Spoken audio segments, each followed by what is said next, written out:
everyone. I'm back. Hello. I woke up. I slept all day, but I'm alive. And to me, I'm moderately hungry. Not deadly hungry. Yeah, but you're going to get pizza later. Well, my dad's gonna make pizza. I don't know. I love homemade pizza. I can take it or leave it. It depends on the. So what you're saying It is that depends on how they make it. you're just making it sound like I'm a better cook than your dad. I haven't tried your cooking yet. My dad's a pretty decent cook when it comes to like the dishes he knows. But my mom, and maybe it's just like my bias. My mom is like a god tier cook. Like even when I visited my other aunts and uncles like overseas and stuff, is like my mom kind of just trounces them. There's only like one aunt, and she's like one of the eldest ones who's just like no one can beat her. Yeah, that happens. Every family has that one person. Okay, wait a second, because now I'm getting the calls.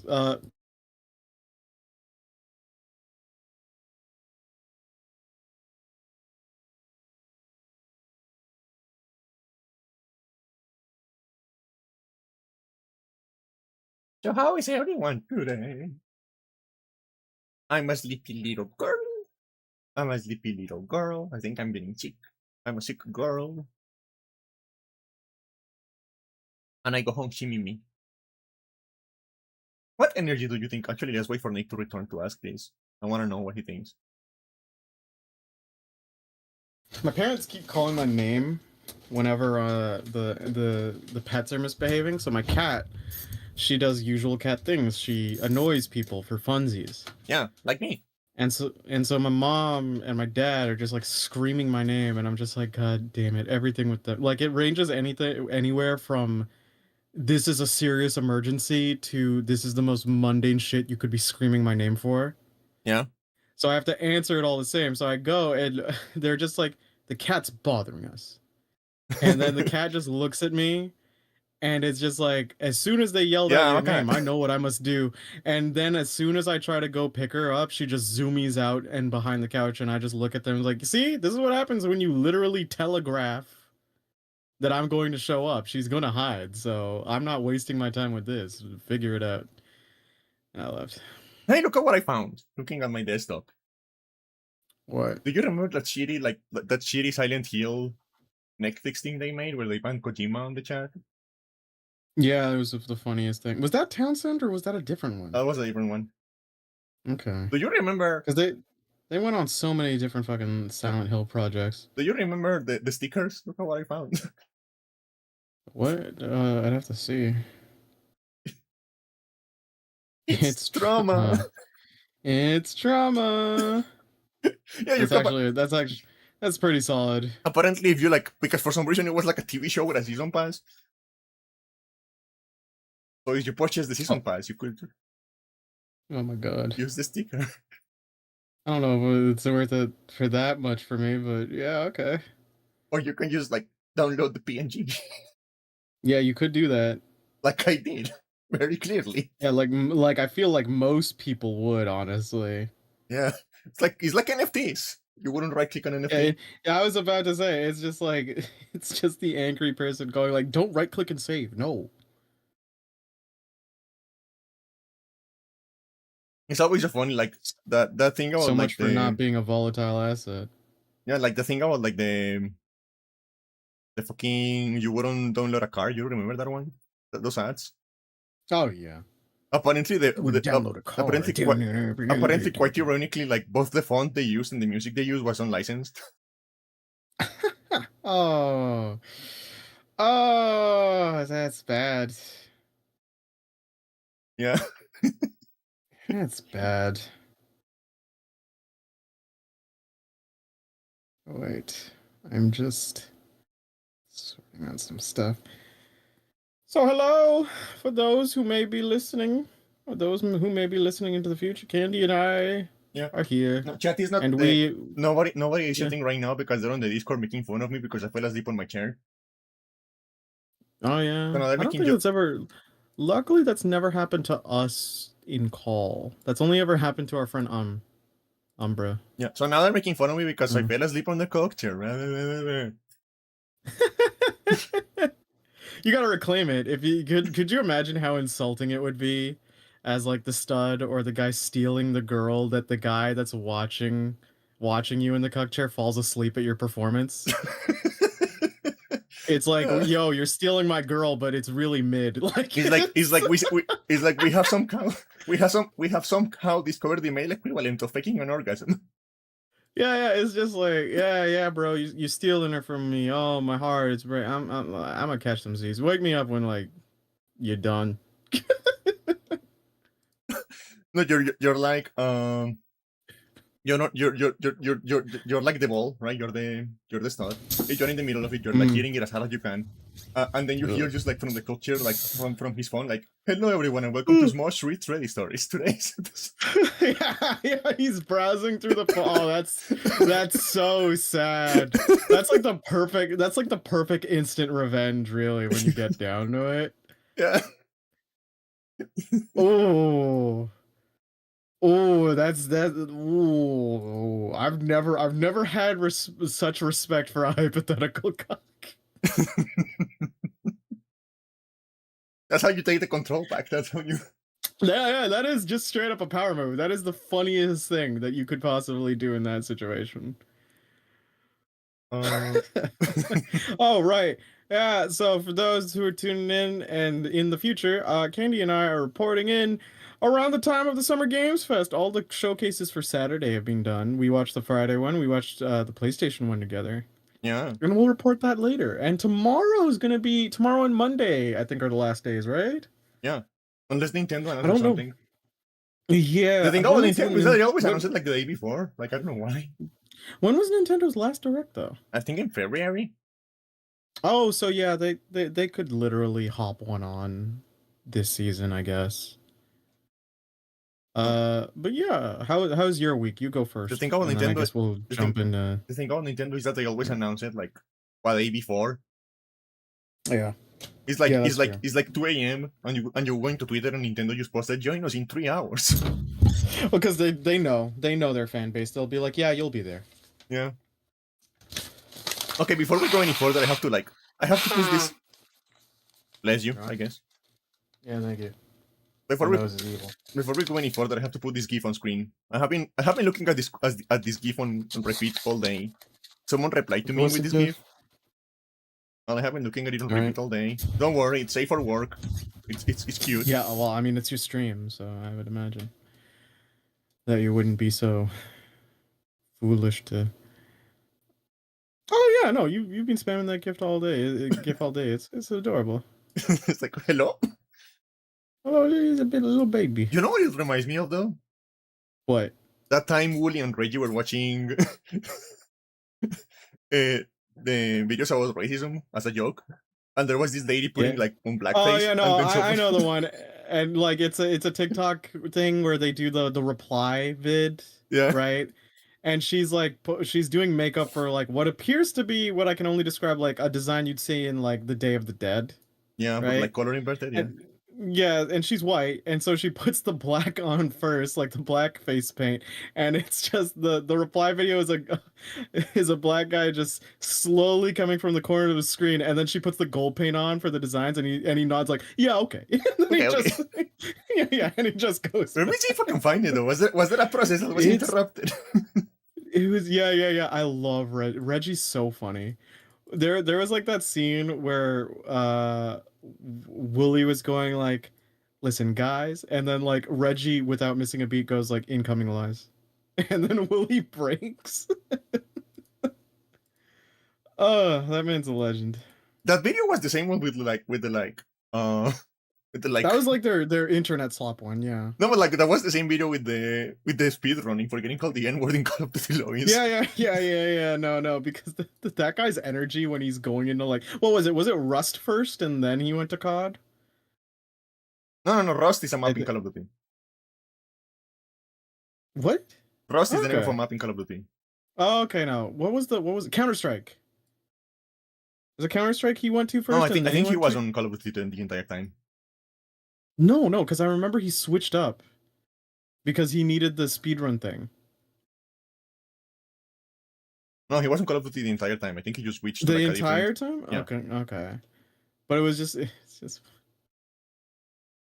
because what is it? He has to talk, and then he has to go, "I'm black," to speed run them saying the N-word, and then I think he just joined in the lobby and just said one word, and then one kid just auto said the N-word, and he broke the speed run. Yeah, because like at first he was trying to do it in like the game, like and actually in game. Yeah, no, I remember. And then he would just then his speedrun tactic was do it in the lobby. Yeah, To which he would get surprising results on how swift people are ready to say the N-word. yeah. I cannot find the original video. We I don't know. That's like we'll find it someday. I tried to look up the TikTok account that is created on the video, and maybe it's deleted now. I don't know. It's so funny. It's like the funniest shit. But yeah, what were you saying beforehand though? No, yeah. I was just Before you going to start show your the week? I was just going to show the GIF before I started my week because I need everyone to look at that GIF. It's so funny. Okay, yeah, start Like your week. I was posting this image of my because I'm in a lot of like Discord servers, right? Yeah. So I was posting a screenshot of like my Tomodachi Futaba because she's very cute and I wanted people to see her. I'm just lining up a bunch of the announcement stuff. So yeah. So. And everyone was like, and this is the screenshot I was posting all over the place. Let me see. No, I haven't, because you know the thing Okay. where you enter ASL as a file name and it turns out you already have it. That happens to me a lot. I was posting this screenshot of my Futaba because she's really cute, right? Oh yeah. Look at her, she's adorable. She's a baby. But every time I posted the screenshot on a server, everyone looked at it and was like, "Is that Jesus in the background?" Well, yeah, like I mean, to be fair, Jesus is gonna maybe steal the spotlight. Is that Jesus? Is that Jesus? So I told Literally someone. the post like this ain't about him. So I told someone, yes, that is Jesus, and they replied to me with that gift, and I haven't used with that gift ever since. Okay, so my week. We did some Timidachi. I think you already most of the new memes. I'm going to show them anyway. Okay. You know, the usual chaos I made, like they keep talking about the used condom, they keep talking about the. Before we do that, look, Jesus and Satan having a fun time together, having a jolly time together. Okay. Look at them. This is like this is like something like straight out of like Saint Onisan, like that old anime that was like Buddha and Jesus being roommates. I should make a Buddha me. Think about the idea. Okay, so I made some ketchup.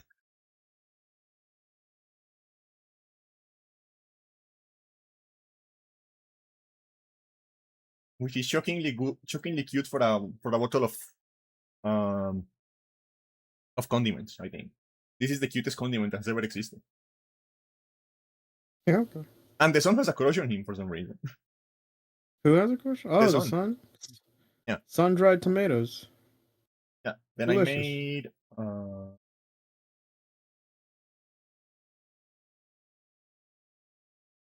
Then I made Eggman. Eggman.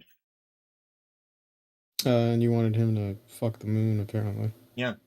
Yeah, because Eggman pisses on the moon. That's what you've been telling me, yes. I remember this dub. Then I made the Futaba, which you. I show her again because she's adorable. This is like the cutest me I've ever seen. I'm so proud of her. Yeah, she's adorable. He's just a little guy. And then I also made her. Oh yeah, red. So we played some Tomodachi. Then we also played a bunch of GBA games. I'm still doing that shit for some reason. I feel like Well, you started your own segment. I feel like my lifespan You is like every time I do that, my lifespan is like reduced by 2 years. you literally chose this. Yeah, I guess so. What do you mean you guess so? You literally went, this is the segment I'm going to be doing. And you're excited. I refuse to accept the consequences of my actions. I swear to God, one of these days. Oh, okay. But we didn't Whatever. talk about like last week. We didn't talk about the weeks before that, right? Did we? I don't even remember. When I was doing the Everything's a GBA fucking blur. games. Well, you didn't talk about your GBA games. You were mostly talking about Tomodachi Life. Yeah.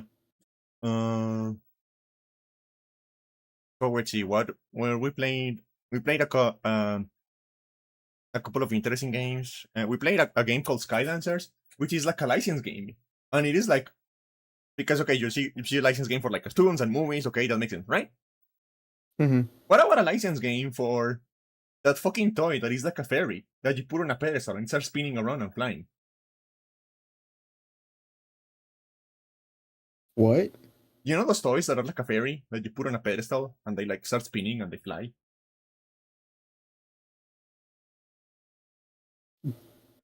Like a ballerina Yeah. like box thing? Yeah, okay, There's a yeah. video of one of those like going into a fireplace. That is like kind of famous. Oh, Jesus.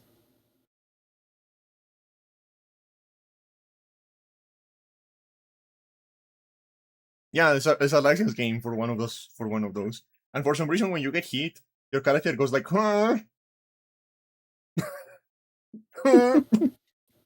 It's like as the middle point between like a honking and and like a moan. Ugh. I don't know. We played we landed on a couple of Harry Potter games.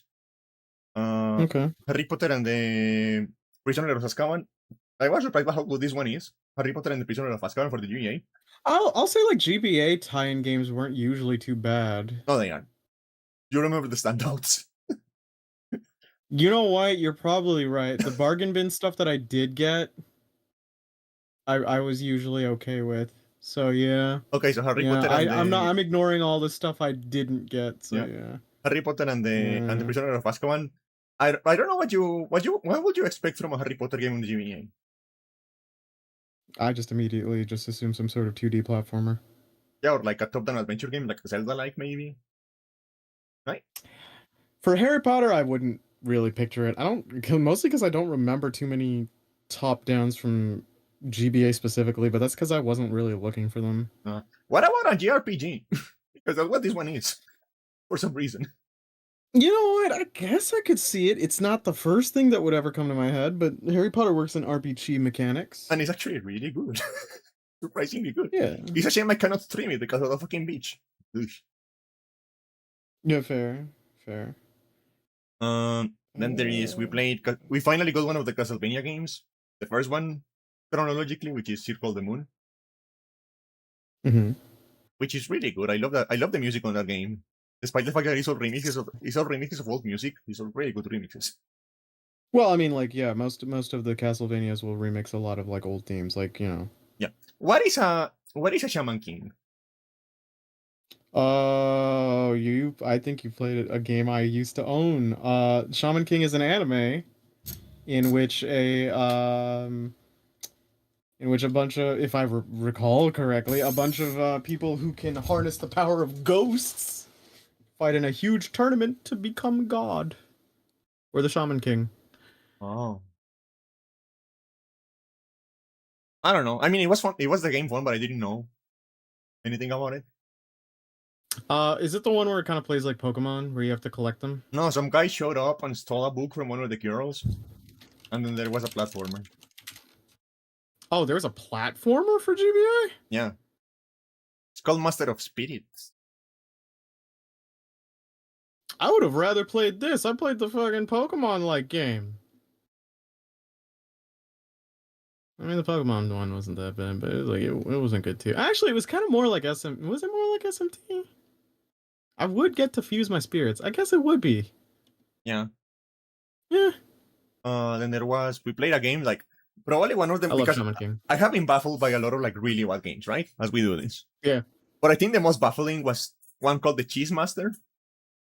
The Chess Master, I mean, the Cheese Master. The Cheese Master. All right. Yeah. The Chess Master, which was like, okay, we're going to do like a very simple chess. There is no story. There is no multiplayer. It's just like play chess against the AI, right? Mm-hmm. And it doesn't even fucking work. It doesn't even work? fucking work. It takes like 2 minutes for the AI to do anything, and the game is lagging, despite the fact that it looks like an NES game. There is no music. It drops inputs somehow. It's a chess game that drops inputs. Why would they do that? How do you make a chess game that drops inputs? How do you fail like that though? That doesn't. The whole thing is you against like the most basic AI, like AI. Like, yeah, come on. We also came across this weird thing where, like, at some point during the early 2000s, Activision was trying to make Frogger the next big mascot platformer for some fucking reason. Mm-hmm. So look at this beautiful game. Oh, that's nightmare fuel. But Yeah. you don't get it, Nick. Frogger is going to be big. Frogger is going to the moon. He's the next big mascot platformer for the children. Okay, well, what's the ETA on that? I'll get back to you on that. Said the Activision guy who is now gone from the company. Yeah, and for some reason, the entire quest of this game is that Frogger hears some human speaking about like the history of the princess and the frog. Oh, and he wants to kiss a princess? Yeah, he's like, damn, I gotta get me a body.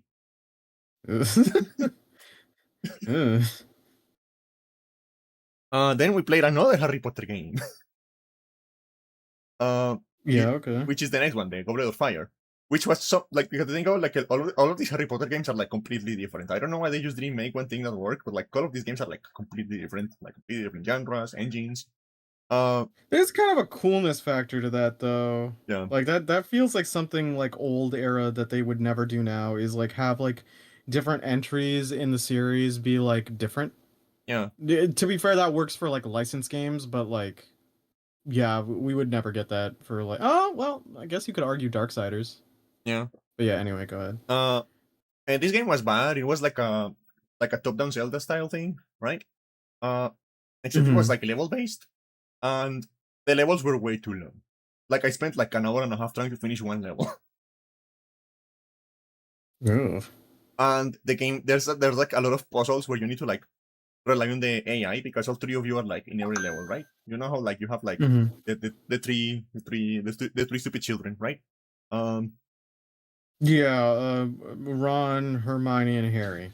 Yeah, and like the thing is like there are puzzles where you need them, but the AI is stupid and they get stuck in the environment all the time, so you have to like constantly be like guiding them around and like guiding them to like, okay, I need you here, stand here, please. I need you to stand here, please. So it was like, and this is a GBA game, so there was no co-op. The game was designed like that, and the AI doesn't fucking work.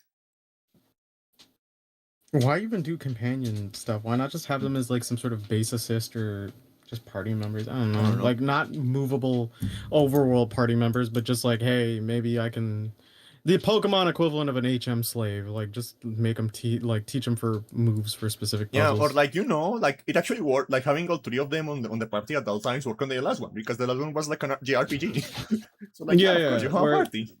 Yeah. Whereas fine. like this one, whereas this one it can just be like, oh, it's Harry traversing the overworld, but if a specific like puzzle calls a specific like, I don't know, type of moveset, like being brainy, you can throw in Hermione, and being if memory is correct, a coward, Ron. Yeah. And they did run so dirty on the movies, man. I don't know if it was a gay feminism thing, but like all of the cool stuff Ron did in the books, they gave it to Hermione, and that just made him an idiot. Yeah, I do recall like Ron being like the weird one out. Yeah, he was a lot more interesting on the books, but like they gave all his stuff to Hermione for some reason. Then we played this thing called Pocket Music, which was fascinating. It was so interesting. It is like a. Mhm. It was like a digital audio works. It wasn't a game. It was like a digital audio workstation for the GBA. Okay. So you can so you have like a bunch of like little samples that you can place on like a timeline, and you have 6 channels, and you can put like drums and like synths and like all the stuff, right? To try to make Mhm. music. Unfortunately, like the GBA just sounds bad, right? Like the sound chip on the GBA is not Yeah, that. yeah, it does. And for some fucking reason, and I need you to like enable the sound for this one. Um, Okay, wait. Okay, yeah, go ahead. for some fucking reason, they license My Name Is by Eminem, Oh yeah, I love My Name Is. and they remade it on the sample based thing on the. Oh no, this is gonna sound bad, isn't it?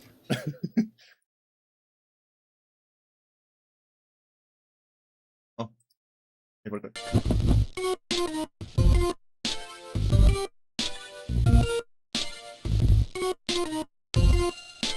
Did I?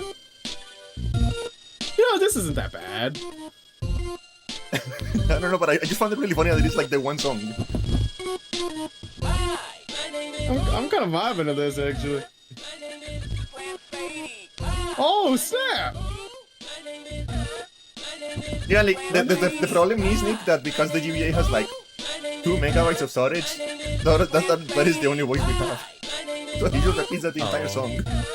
Okay, now that would change from charming to actually like terrifying in any other context. And I don't know what the what the point of that was. I don't know why they did that for the GBA, but it was very fascinating. It was very interesting. Um,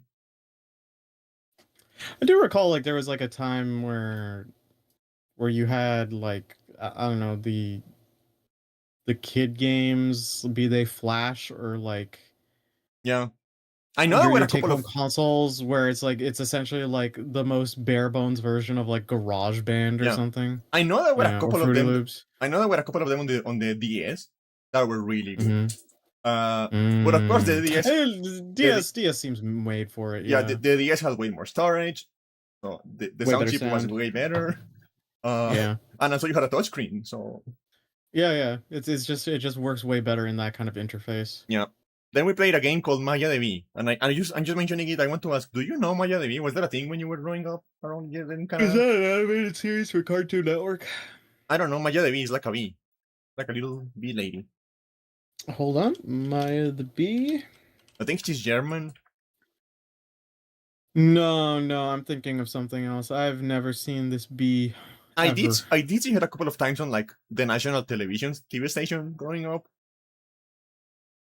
Uh, She is okay. So it's originally a children's book from where? I think she's German. Voldemort Princess. Yeah. Okay. Death Battle should have her face Jerry Seinfeld be. Yeah. Uh, Yeah. I'm just bringing it, and I'm just bringing that game up because I want to point out that out of curiosity I googled it, and there is indeed MayaDB porn. Why would you do that though? Curiosity. What? Um. Wait, give me Okay. a second. I'll be right back. You didn't even have to say anyway. I'll be right back. I'm gonna email Death Battle. I'll be like, hey, Death Battle, make Maya the Bee fight. I don't even know what Jerry Seinfeld B's name is, actually. What's his name?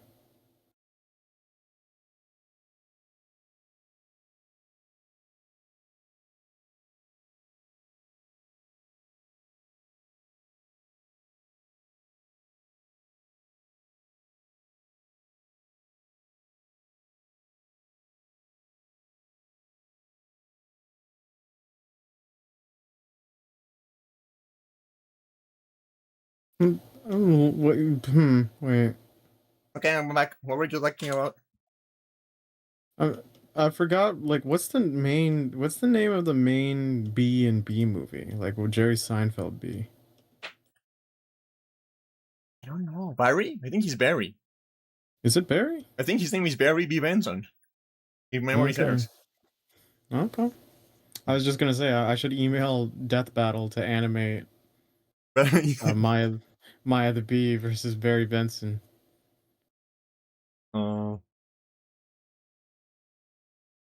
then we played a game called Tweety and the Magic Gems. It is like a Looney Tunes ripoff Yeah, of. because Tweety. It is like a Looney Tunes ripoff of Mario Party, right? That's interesting. Except Party games board. yeah, Okay. except instead of like trying to get the most stars or the most points or whatever, you're trying to be Yeah. you're trying to be the first one to collect 5 different color gems. Right? Okay. Whoever collects the 5 gems first wins. Can you get duplicates of gems? Like, can you get 2 blue gems and you're kind of screwed until you get rid of one, or what? No. Oh. You just need to And travel. they're just a numeric. You just need to travel the board. They're fastest. just they're just kind of a numerical point value, but okay. Yeah. The thing is the story of the game. What's what made me lose it? Because the story of the game, and there is a timer. There is like a maximum amount of rounds you can take. Mm-hmm. Otherwise, everyone loses. Everyone loses. Mm-hmm. And the timer is that Tweety was cursed, and he is slowly turning into stone. No! And you need the gems to like bring him back. And what I really liked about this game is that every couple of rounds you will just get a screen of like Tweety slowly turning into stone, like starting from his feet it's up. dire. Yeah. And there will always be text like, "Guys, I cannot feel my feet anymore. Please help me." Okay, that's like that's like garage sale creepypasta GBA stuff. That's and then I played the GBA and Tweety Bird was screaming, being petrified slowly. And then it kept like going up like the stone.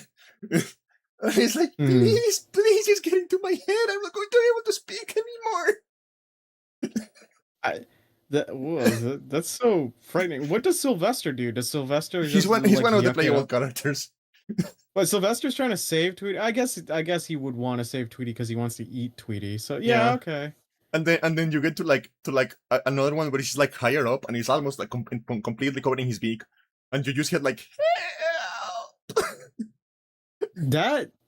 that's messed up. Why are they kind of like just like not embellishing but really emphasizing that? That's scary. And then you get to the next one and he's not talking anymore, and as you say, he's not talking anymore. Yeah, that's really traumatizing. Just to hear from it. I wonder what a kid playing this game who really cared about Looney Tunes would like feel if that happened. Like that would be nightmare inducing. That was so funny. Like every time one of the screens would like pop up, I was like, that's so funny though. Like, it is. We're torturing this fucking bird. It's kind of like it's complete tonal whiplash. But to be fair, Tweety is kind of a prick. So, you know.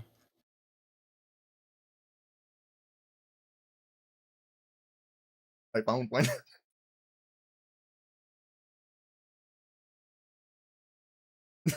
And this is the first one you get.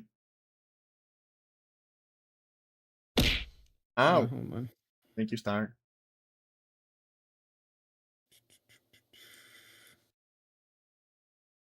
I knew. Let me see. I don't see anything on my stream. Maybe see. Yeah, I'm looking at it. Really? Oh, I see. No. You know what? You're lagging. Hold on. Yeah. Let me refresh.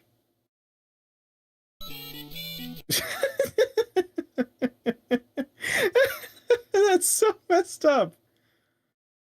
Oh, I hate his face. Wait. There's more. Hi, Star. How you doing? Mister. Yep. I expected this to suck.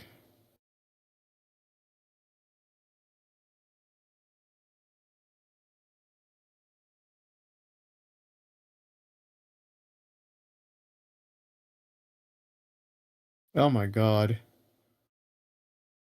That this borders on like actual flash game shenanigans.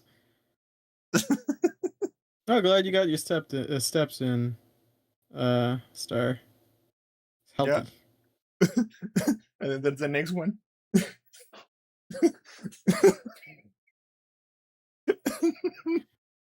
Oh my god, that I hate that. Yeah, it does, doesn't it, Star? And this game was so funny to me. Like every time. I know. I would laugh too because like my brain would be like, "What is happening?" Because that is just complete tonal whiplash. And like, yeah, we're just torturing this fucking bird. It absolutely is. Actually, I know several people who are into that. Petrification? There's strategies for everything, Nick. I know, but like the petrification thing, like the goal point never, like I never understand the goal point when the goal point doesn't have any sort of satisfaction, Maybe it like comes. from the other person, Maybe it's like some. Maybe it's like some or like offshoot the of like free use and like ownership. You know, like, oh, I cannot move. I cannot do anything. Oh no, what are you going to do to me? You know, maybe it's a it's like, goddamn statue, though. yeah, well, maybe it's like, and I also, and maybe because like I know there is a variation of this, but it's like you're pretending you have like something that allows you to like freeze time. Or I don't know. You know, it's 10 p.m. where I am, and it's too early in the day for this for me. So let's just move on. Then we played a game. Then we played a game called Hardcore Pool. Which is it billiards?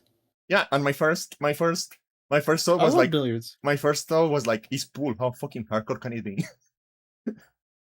Pool's fun. And it then can the be actual pretty tricky. And then the actual game is just like a flash game, except you have to pay money for that. Yeah. Oh, that sucks. Then we played a game called Wings Club and the Quest for the Codex, and I just want to point out that, We are the Winx. We are the Winx. you watched it? My cousin watched it. She absolutely loved that. When I used to go to my cousin's house on Saturdays, or she'd come to my house on Saturdays, we would end up getting a lot of overlap on the stuff that we ended up watching. And we watched from 4Kids, and 4Kids had Winx Club and like all the kind of localized animes that were localized for kids, even if they weren't kid friendly.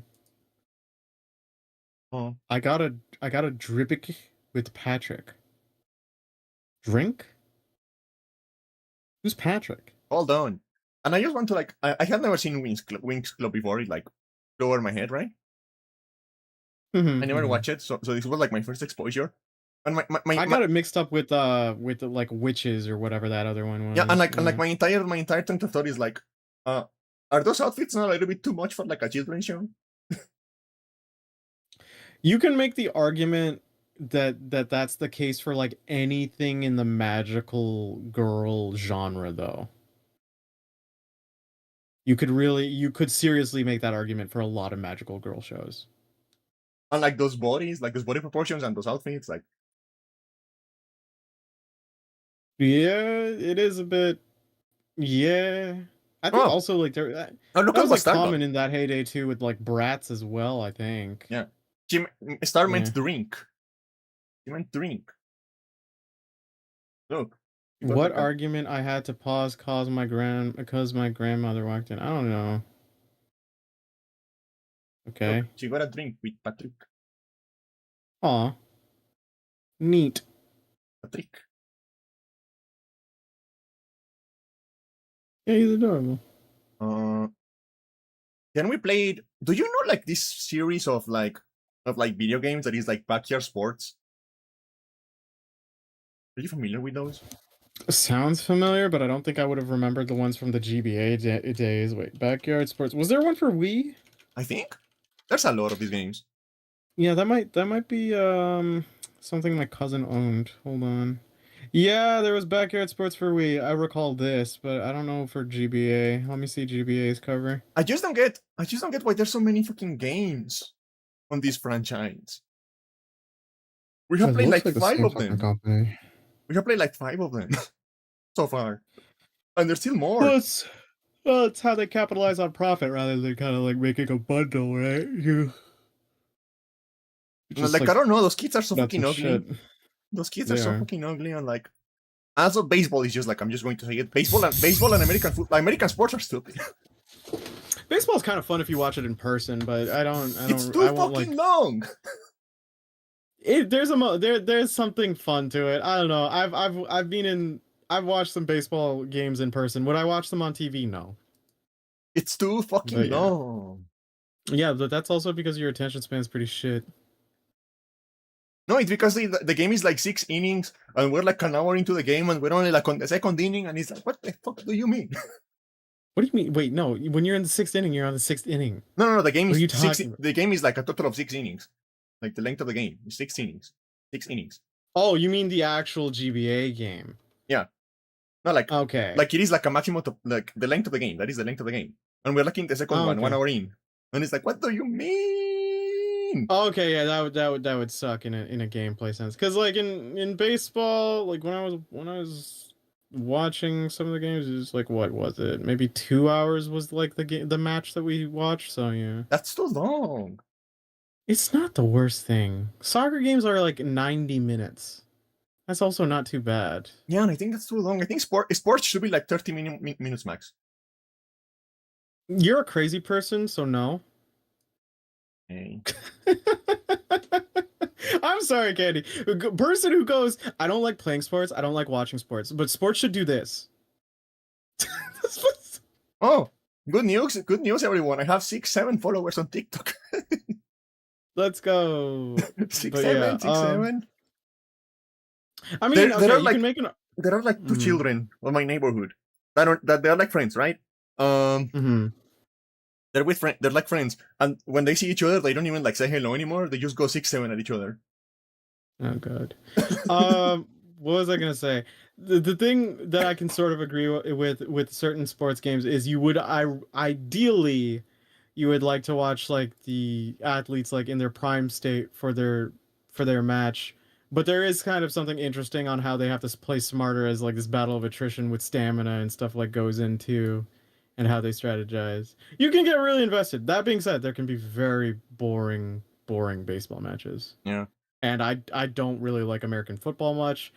Basketball is an extremely like fast-paced momentum game where like things can turn quite like on its head quite quickly. And I like soccer. I like soccer, so Yeah. Uh, then we played a game called Barbie as the Island Princess, and like Barbie games have not been good. there used to be so many Barbie games. Yeah. And we have played like 5 of them, and they're not good. Yeah. But this one is so bad. This one is so bad. It is just like a collection of mini games. There isn't even like a story or anything like that. And Mm-hmm. there are like some vocal samples that get so annoying. Like there's a mini game where an elephant is like throwing fruit at you, and you like move Barbie with a basket, and you have to like catch the fruit, right? Mm-hmm. Uh, and Mm. every That sounds like basic ass flash game though. yeah, and every Yeah. two. Okay, good night, 99. Geek. Good night, Geek. Nini Jik. Oh yeah, the J is close to the end on the keyboard, I guess. Yeah, I'm Jickless now. Yeah. Shut up, Juck. Shut ip, Juck. Are you having a stroke? She just types like that. Don't worry about it. It's getting closer to Gug every time. Just you wait. Okay, so like there is this like mini game where she's like catching the fruit when the elephant throws it, and like every time you catch like 2 or 3 fruits, she goes like, I know. Wait. Hold on. Why is Barbie near elephants again? I don't know. She's in an island. I don't know, but Barbie can do anything. Don't you know that? Are you sexist? Yeah, I know, but I feel like doesn't each Barbie game warrant some context on which Barbie you're playing? No, this game has no story.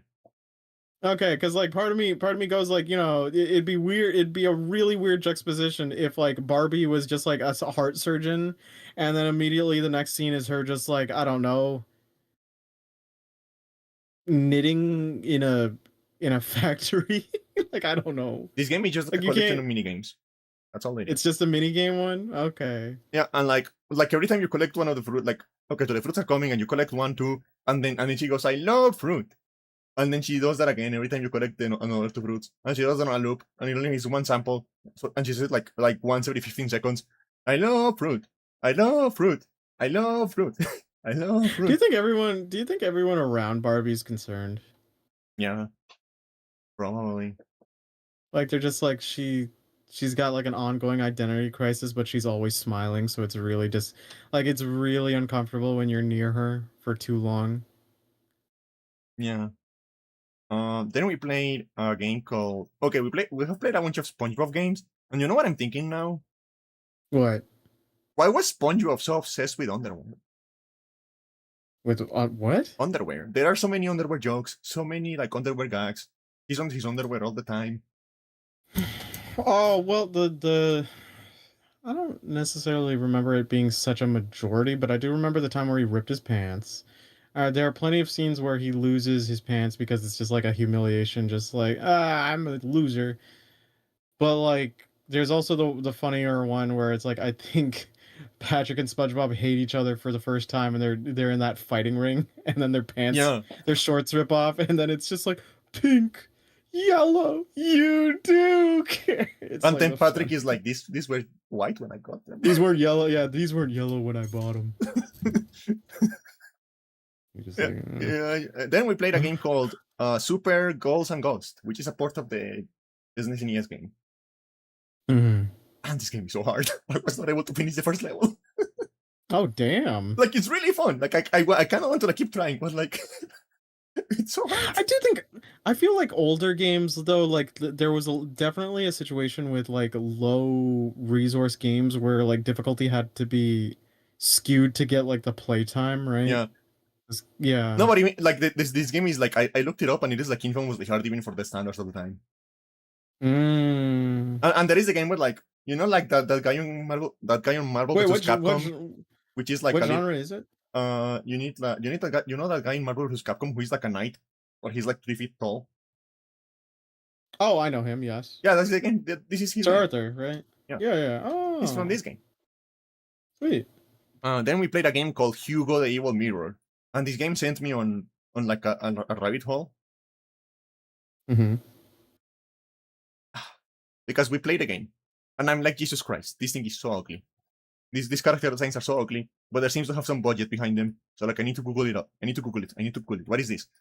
Um, so I come across this thing called like Hugo, the Troll. Uh, it's a children's family-oriented interactive television show that aired between 1990 and 1995 on Denmark. The program's audience called using their telephones to guide the titular character, called Hugo, through various simple video game scenarios. And it's like, what? And people like that? Like, I guess so. I guess that was before the internet, so they didn't have anything better to do. But like, look at this fucking thing. So ugly. Ew. It's ew. What's wrong with Western designers? It would be less offensive if he was just an animal. Like the skin is the thing that's bothering me. What is wrong with Western designers? What is wrong with Denmark? Denmark You was a know, mistake. if we had friends from Euro server, they might give us some answers very fast. Like there are some like like every now and then you get like a hit. Like I think like most children's mascot design in the West are bad. Uh, Usually, yeah. but every now and then you get a hit. And that is, are you gonna follow this up or? Every now and yeah, I'm looking for the image. Every now and then you get a hit, like this thing from Germany, which is like my favorite mascot in anything. It's because how funny he is. Uh, his name is Brand. Oh, fucking JFIF images. Stop doing that. Ugh. I hate, yeah, I hate the personalized like fucking file formats. Just all make them all PNGs, like regular GIFs or what have you. Or Just JPEGs. you don't or JPEGs. Don't do this stupid WebP shit. I hate it. No, but I don't mind WebP as much because WebP is like widely compatible nowadays. So like, Can I you guess, but works? like like no, but like when I drag it and then because sometimes I do like just to save time if I get an image that I want to like get of like a character on a wiki to show a person, um WebP can just act weird with Discord sometimes, or like if I want to edit it and just crop it. Yeah, Yeah, it makes it far more complicated than it yeah. really needs to be. This thing. His name is Bernd, and he's a piece I of think they bread. fixed the Discord thing though. Hmm? His name is Bernd, and he's a piece of bread who has clinical depression. Oh, I know him. I've seen him. Dura has shown me him. Yeah, because he's German. Yeah. And I know I love him. He's so funny. He's so what a champion he is. Yeah. Um.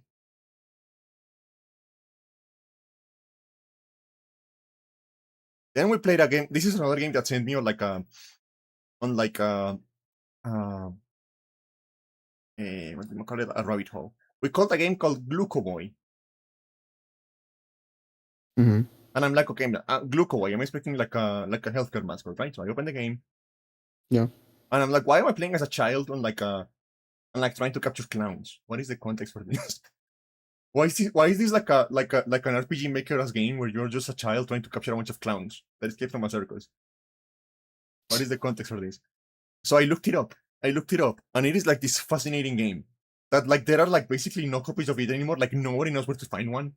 Um, but the thing is, like, you know how like some like cartridges on the GBA had like extra hardware to do funny stuff, like how Mm-hmm. like how like how Bukotai had like a sound sensor and stuff like that. Uh, Yeah. well, this one came with this game, like the actual cartridge of the game was a blood glucose meter. Well, okay. And it Like came with a needle that you prick yourself and you like put it in the cartridge and like the game tells you how much your glucose is. oh, that's really cool. And the point of the game is to get children into a habit, like because if you do it like For regular, their diabetes yeah, stuff or whatever. yeah, if you do it regularly enough, you start getting points, and you can use those points to like unlock more games and stuff like that. So I couldn't play the game really like unlock anything because you need like a True. glucose meter to do that. But it was Yeah. like so fascinating, like such a weird I idea. think it's such a weird idea, but it's like those experimental like days of like the GBA, like because I always look at Solar Boy Django and thought it was like really cool on premise. Yeah, Whenever like you bring the portable genre with like the external like hardware that came with it, like yeah, you were probably gonna get something jank and that was gimmicky, but it was at least an interesting enough thing to like try out. So yeah. Then we played a game called Punch King, hmm which is a Punch Out ripoff. okay, is it We, good? it has a stamina bar for some fucking reason. That already sounds bad. Yeah, and also the art style looks like this.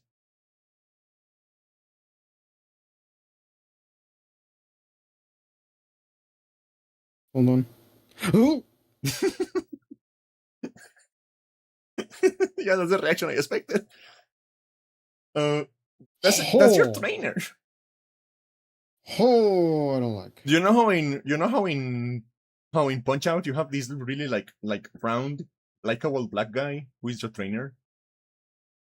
You mean coach? Yeah. This is your trainer in this one.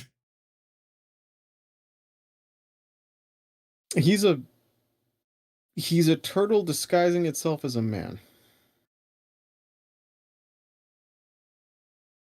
Yeah, He is so, so dry. so He's that's so all I have. dehydrated. That's all I have to say about that game. And then I hate him. then we played a game called Legends of Wrestling 2. Okay. And I just want you to look at the cover. I don't know. I found it really funny. What's he doing there? Which one? What are you doing, Hulk? Are you shitting your pants? Are you peeing your He pants? is. He is. And you know what I'm going to do? I'm not going to explain anything about this game to you. I'm just going to show it to you so you can understand exactly what happened to me and my brain. Okay.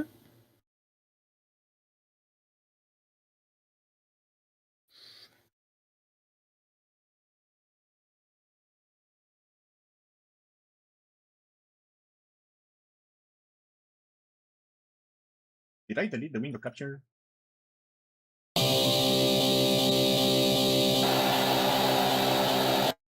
And I want you to hear it as well.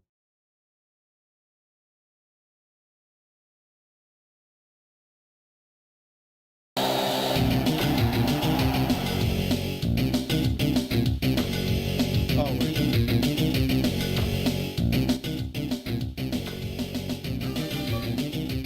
Okay.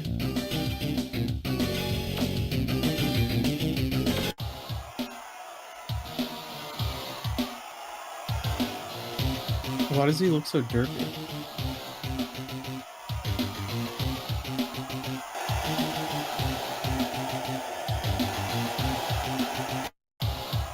The walk after.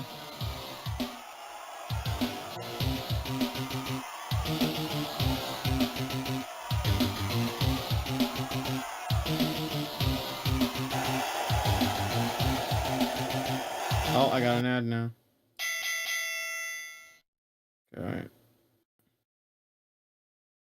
Yeah, no, you can keep going. I just can't hear it. I can see it, though.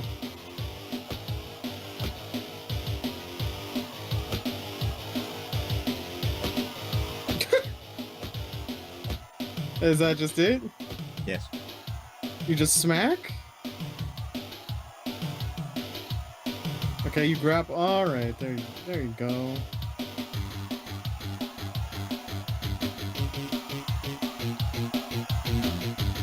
Oh, this looks like weird.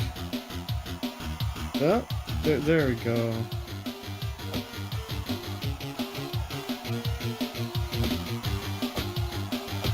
I would not be able to care about this. Yeah, so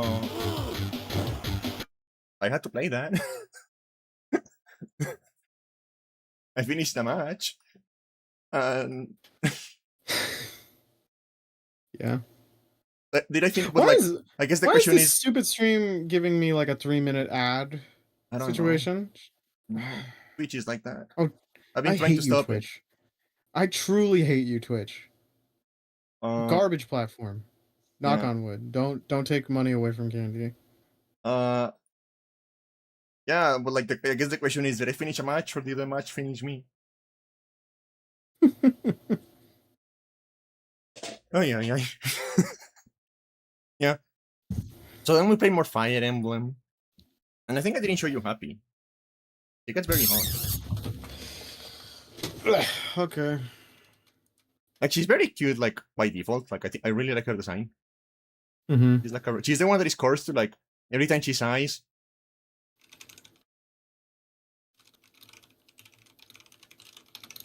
She's the one like every time she sighs, she summons monster. Do you remember that? Hold on.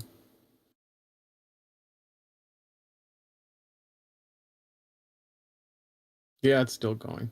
The eyes? Nope. Every time she sighs, she summons monsters. Oh yeah, you mentioned her. Yeah. I mean, she's very cute by default. She's like one of my favorite designs. She's very pretty, I think. Mm-hmm. Right? She's very pretty. Mm-hmm. But then the 5-year time skip happens, and she's like, okay, what if boobs though? Yeah, you already mentioned this. What if? Oh wait, I somehow Hogan is back.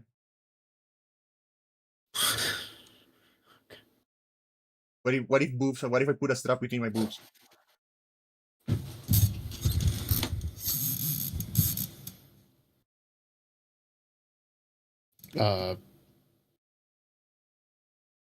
Hold on, because like I gotta wait for this stupid ad. Why is it 3 minutes of ads? Oh yeah, okay. I don't like that type of bra strap. I'm not even supposed to be running ads anymore. They're supposed to be over. What's going on? I don't know. There's like I have 1 minute left of ads, and every time I open a new tab for your stream, it'll stop it momentarily, but then it'll reset that new tab to 3. So I'm keeping the original tab, so I only have 50 seconds left. But Amazon, how about you not be so greedy? How about this?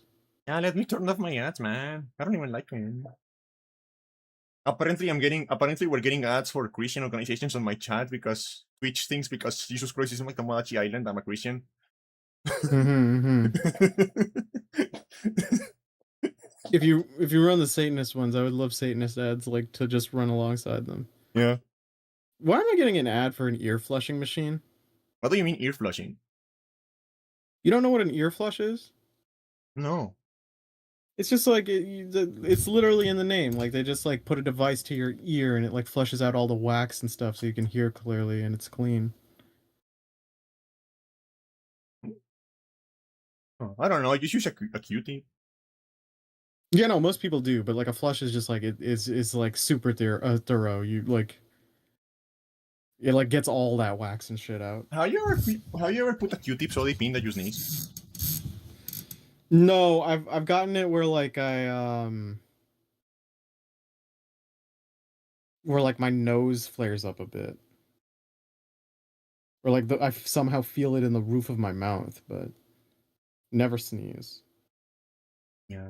It's probably because I wear headphones, like earphones, like 18 hours a day, but I produce a lot of earwax, so I need to like be constantly doing that. I need to be cleaning it. Yeah, so today in Fire Emblem, or yesterday, I guess, we went to a very, very cozy place called Alley, the Valley of Torment. Oh. Very, very cozy, very, very cozy place. Very, very, very, very cozy place. Yeah, sounds cozy. And there we met a lady called Judith. Okay. And I want her to make me pregnant. You say shit like this, you're a bottom. Just say it. I just want you to say it. No. Candy, say it. No. No top says they want to get pregnant. What do you mean? No top says like I want her to impregnate me. No, I think you're wrong about that. I don't think I am. No, I think you're. So this lady has a reputation. First of all, she has the personality of a truck, right? Yeah, all right.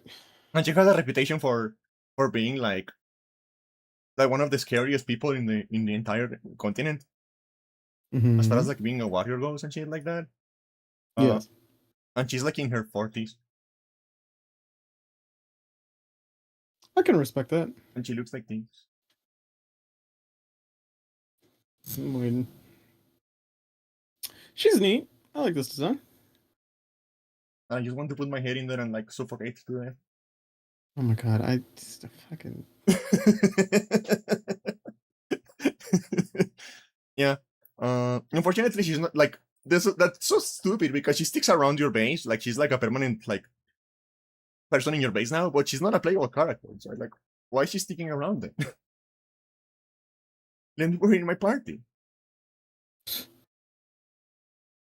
Why? She's like there every time I go to my base. She's like there taunting me about the fact that I cannot play as her. Why would you do this to me? I bet you're never gonna have me. You're wasting your time. Why would you do this to me? Apparently, Please let me love you. Apparently, according to some very important data mining that has happened, she has the third biggest tits in the game. Why is that? Why is that in the data? Because every character has like a same base body when they like use numbers to modify Oh, okay. the proportions. So we actually have like a modifier for tits on the game data.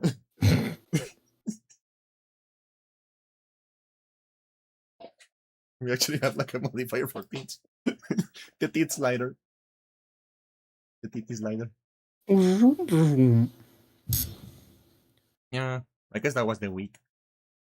What about the Tamagotchi thing? You didn't. No, yeah, I mean, Anything else? you know, the same thing keeps happening. People keep I think who is dating? I think John Tomodachi and the Grim Reaper are dating now. Okay. And no. The Grim Reaper gets falling in love with like different people. The Grim Reaper is a little whore. Yeah. Well, justice for everyone, really. Like every 20 minutes, it's like, what is going on with the Grim Reaper? And there's a cutscene of the Grim Reaper falling in love with someone else. Mm. And he's like, you are a little whore. Yeah. Your heart is too fickle. Learn loyalty. Yeah. Mm. This is why you can't land a partner. Is the Grim Reaper like non-binary? I don't remember. Okay. Oh no. Oh, you've hiccuped. Yeah. It's really consistent. It happens like once every hour for me. You've cupped your last hick. Is that it? 3 weeks? Yeah. Okay. My week, pretty short, so we can get to Summer Game Fest a little after, is I have gone back and forth with doctors. I have taken I've been told that I should do 15K steps, no, sorry, 10K steps a day. I've been averaging anywhere from 15 to 8K, which is good. Uh Daily. And I went to my doctors and they're like, "Oh, your blood pressure is actually like pretty normal. Like the first reading you got was probably just on a very bad day. You can't actually trust your BPM and stuff like that just off of one reading. You have to do multiple. So it's good that we clarified that. So you are cleared for ADHD medication." Yay, my boy's getting his meth. And I did. I picked it up. Yay! And so Do you like I your picked it up meth? this. I did. I picked it up this morning. I haven't tried it yet. I mostly because when you get those specific ones after a specific time of day, you probably shouldn't have them because they'll just interfere with your sleep. Yeah. Okay. Until you acclimate. So like, I even asked my doctor. I was like, okay, so assuming I take these, I do enjoy some caffeinated beverages. Sorry. Oh, what's up? I just opened the stream for the for the Summer Game Fest to like skim through it. Mm-hmm. Oh, I've got the announcement things here, so.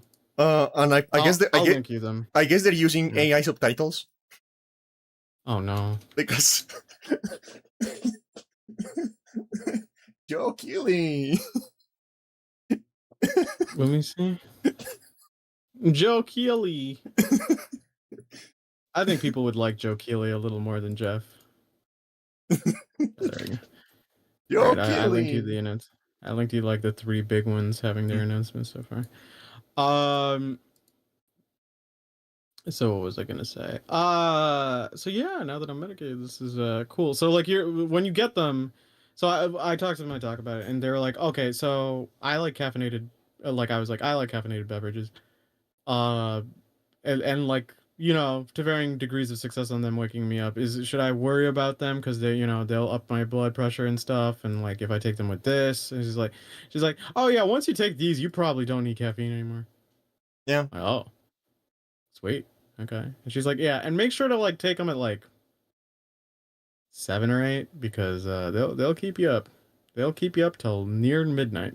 You'll kind of like sundown like at those last 2 hours, but you'll still be a little wired. I'm like, sweet.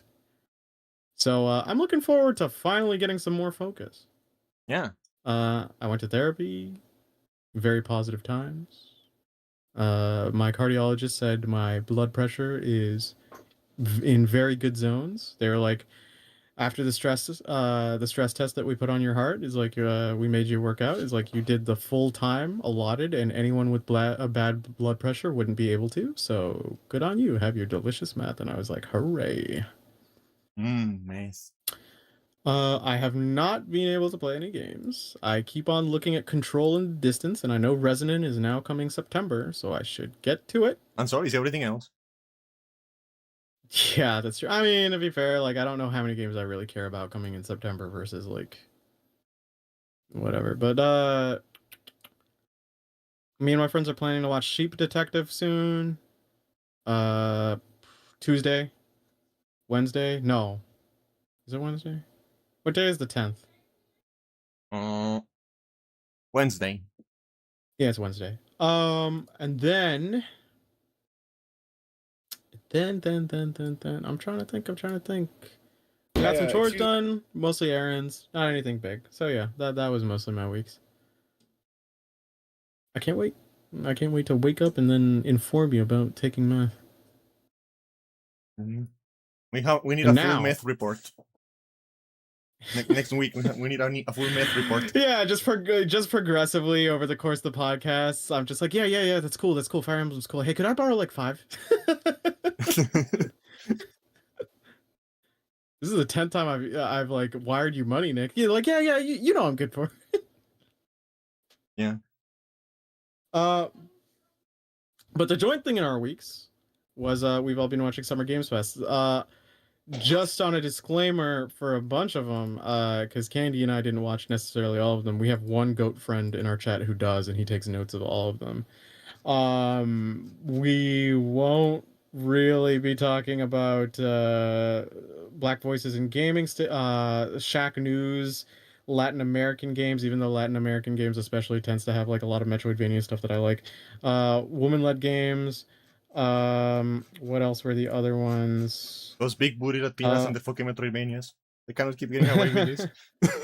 Southeast Asian games. Wholesome Direct 2026, Story Rich Showcase, and Green Games, and Gaming Pride, gay with a Y, and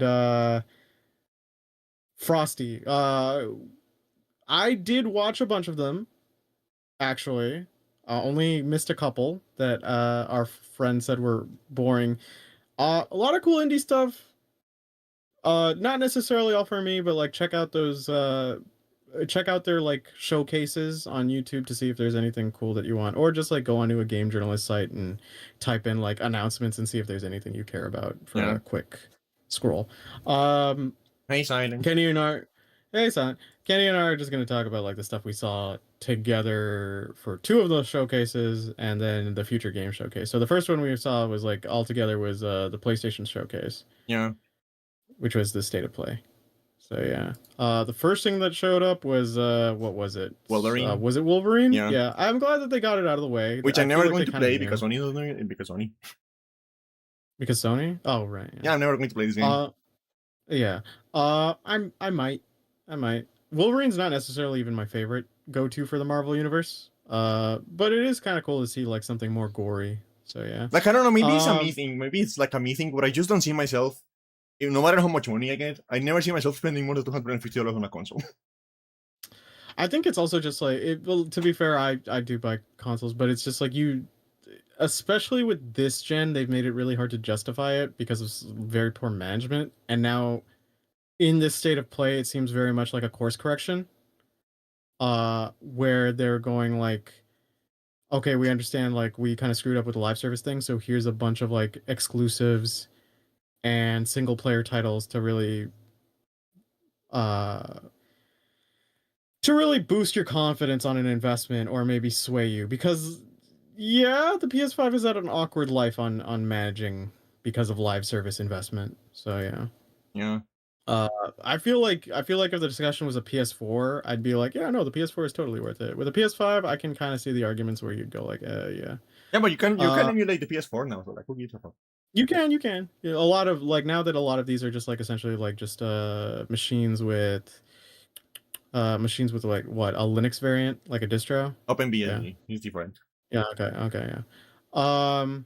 Yeah. What else was there? So we covered. So yeah, Wolverine. I mean, like it's made by Insomniac. It's probably gonna be fine in quality. Apparently, it's linear this time. It's not an open world. Yeah, there was. Oh, yeah, that's good. I can't see Wolverine kind of thriving in an open world. I don't think he really gives a shit about other people's problems. Like, there's Stuntman Hollywood. So, yeah, revival of like that IP. It looks neat. I again, this is one of those things that I wouldn't really personally play, but yeah. There was Kamori, from the woman that you like. Yeah. Character action. A lot of character actions this year. Mm-hmm. A lot of character actions. It looks neat enough. It's co-op though. Kind of need to see a little more gameplay, but it looks fluid. So I'll check it out. Yeah. I will definitely check it out to see. We saw more on Tomb Raider: Legacy of Atlantis. Yeah, unfortunately, they recently confirmed that this game is like there's like a shit ton of AI in it, so I'm not going to play it. Oh, come on, guys. You had one job. I mean, it's still Embracer, right? This is Embracer still. Yeah, yeah. I mean, to be fair, there's the other uh Tomb Raider game as well coming out that has her with the silver bang. That's amazing. So yeah, there's the Rayman. Is it a remake? Yeah, it's a remake, which is kind of stupid. You know why? Oh right, its name is Retold, right? Yeah, because like I just keep thinking about it, and it's like Rayman Legends is like one of the most beautiful 2D games ever made. Like it looks amazing. It is like all Mm-hmm. front drawn. Like, so why are we like are we scared of 2D? Why were we making it in 3D? Didn't need that. Just remaster it. Yeah, yeah. I do think like there's still the problem with how the market has shifted. A lot of people are more interested in trying to do 2.5D where it's like 3D assets to in 2D perspectives at best. Either because of the whole like oh rigging for 3D models and maybe some recyclability later on, or just the other one where it's like, well, 2D will make us look cheap and not big, which is Mm, like kind of the worrying part that I don't agree with. yeah. But yeah. There there's Until Dawn Which 2. we were watching the trailer. We were in call watching the trailer, and I was like, okay, is this like this is like Until Dawn 2? What is it? And it was like, Yeah, no, we're no. no. I'm like, no, no. Like, I wasn't even saying, like, trying, like, you're wrong. I was just like, no, please, no. And then Candy was just like, yep, it's Until Dawn 2. I'm like, it did kind of look like it, didn't it? Here's the thing, like, super. Is it Supermassive? Yeah. Yeah, God, I Supermassive. hate them and I hate Supermassive and Supergiant every single time. Hey, it could be Supermassive. worse. It could be worse. Right, You know why? right. Because before Warner Brothers closed them, like 2 years ago, there were two monoliths. There was like the American monolith that Mm, made Fear yeah. and the Shadow of Murder games, and then was the Japanese monolith that makes Xenoblade. I feel like this has happened like with some other companies too. Yeah, I'm just failing to remember them. Um, yeah, so Supermassive has had a hard time like kind of recapturing the same magic that Until Dawn 1 had. And even like its offshoots from I think like a group that's split off of it. Like the core isn't made by Supermassive. It's made by like people who were part of that group, right? And they left. I don't know. I don't keep up with these games. I don't like them. Yeah. Um, cause like Until Dawn, genuinely good. Man of Medan, I personally don't like it, kind of mid. What's the third one with the Salem witch trials? I don't know. It's bad. The House of Ashes is pretty good. And then I heard the one that's like basically, oh, there was another one where they're like in a Saw game like thing in a coast. Not memorable to me. And then the Alien one that's basically it, I've heard is like bad. So it's kind of funny where it's just like, oh, the original devs aren't working on it anymore. What about the quality? And then you look at the original devs in the distance, like, yeah, Mm, the mm. quality. I don't even know if they were behind the wheels, if it would be good. And I can't even say like that's not even to give like a point in this thing's favor and say, oh, it'll be good because they're not on it. I'm just like, I don't know. Like, is it a format problem? Who knows? I don't think so. I think it's like Until Dawn is essentially like a point and click. That's fine. Yeah. But yeah, I don't know. Also, like that story trailer was oh my god, it was just a bunch of people making out. Yeah. It was annoying. So, I know someone's gonna be like, but it's a horror movie. And it's like, yeah, but you could like set up the stakes a little better, And so kind of make also things a little more also ominous. this is something that I mentioned when we were watching it. The technology is in there to make 3D characters look good when they're kissing. It is in there. They will look weird. They will always look Yeah, weird. yeah, they all look like gross, stupid doofuses. Uh, yeah, that's Until Dawn too. There's Onimusha Way of the Sword. Oh, We're getting Mimusha. closer to There this. was a demo for the Oni, game, but I installed the demo and then it just crashed on launch. And I was like, I'm not going to troubleshoot a demo. I just uninstalled it. fair, fair. I mean, it's releasing on September 25th. Yeah. Do I have Onimusha on my wish list? I do. Uh, there was Control Resonant also coming I'm out really excited for this in one. September. Control, yeah, it actually looks good. Again, like so many fucking character action. It's so wild. Like if you told me like the 2020s would have an abundant amount of character action games like in 2010, I'd just like cry. I'd be so happy. Yeah. And half of them are even Uh trying to live off half souls.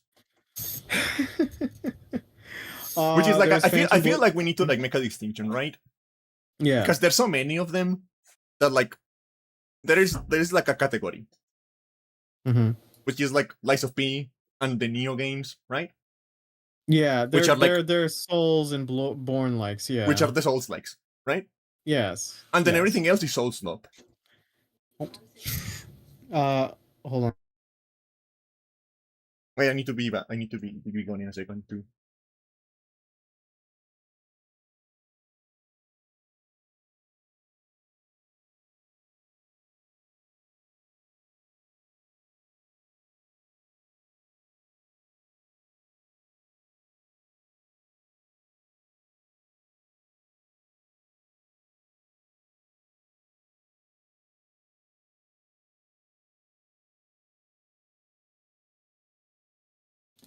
Yeah.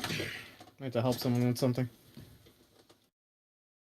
Um yeah, okay. So like what were we talking about? Oh, yeah, the Souls likes. Yeah, they're completely different from like what we would consider character action. It's again, it's like a genre distinction thing that's annoying with the name.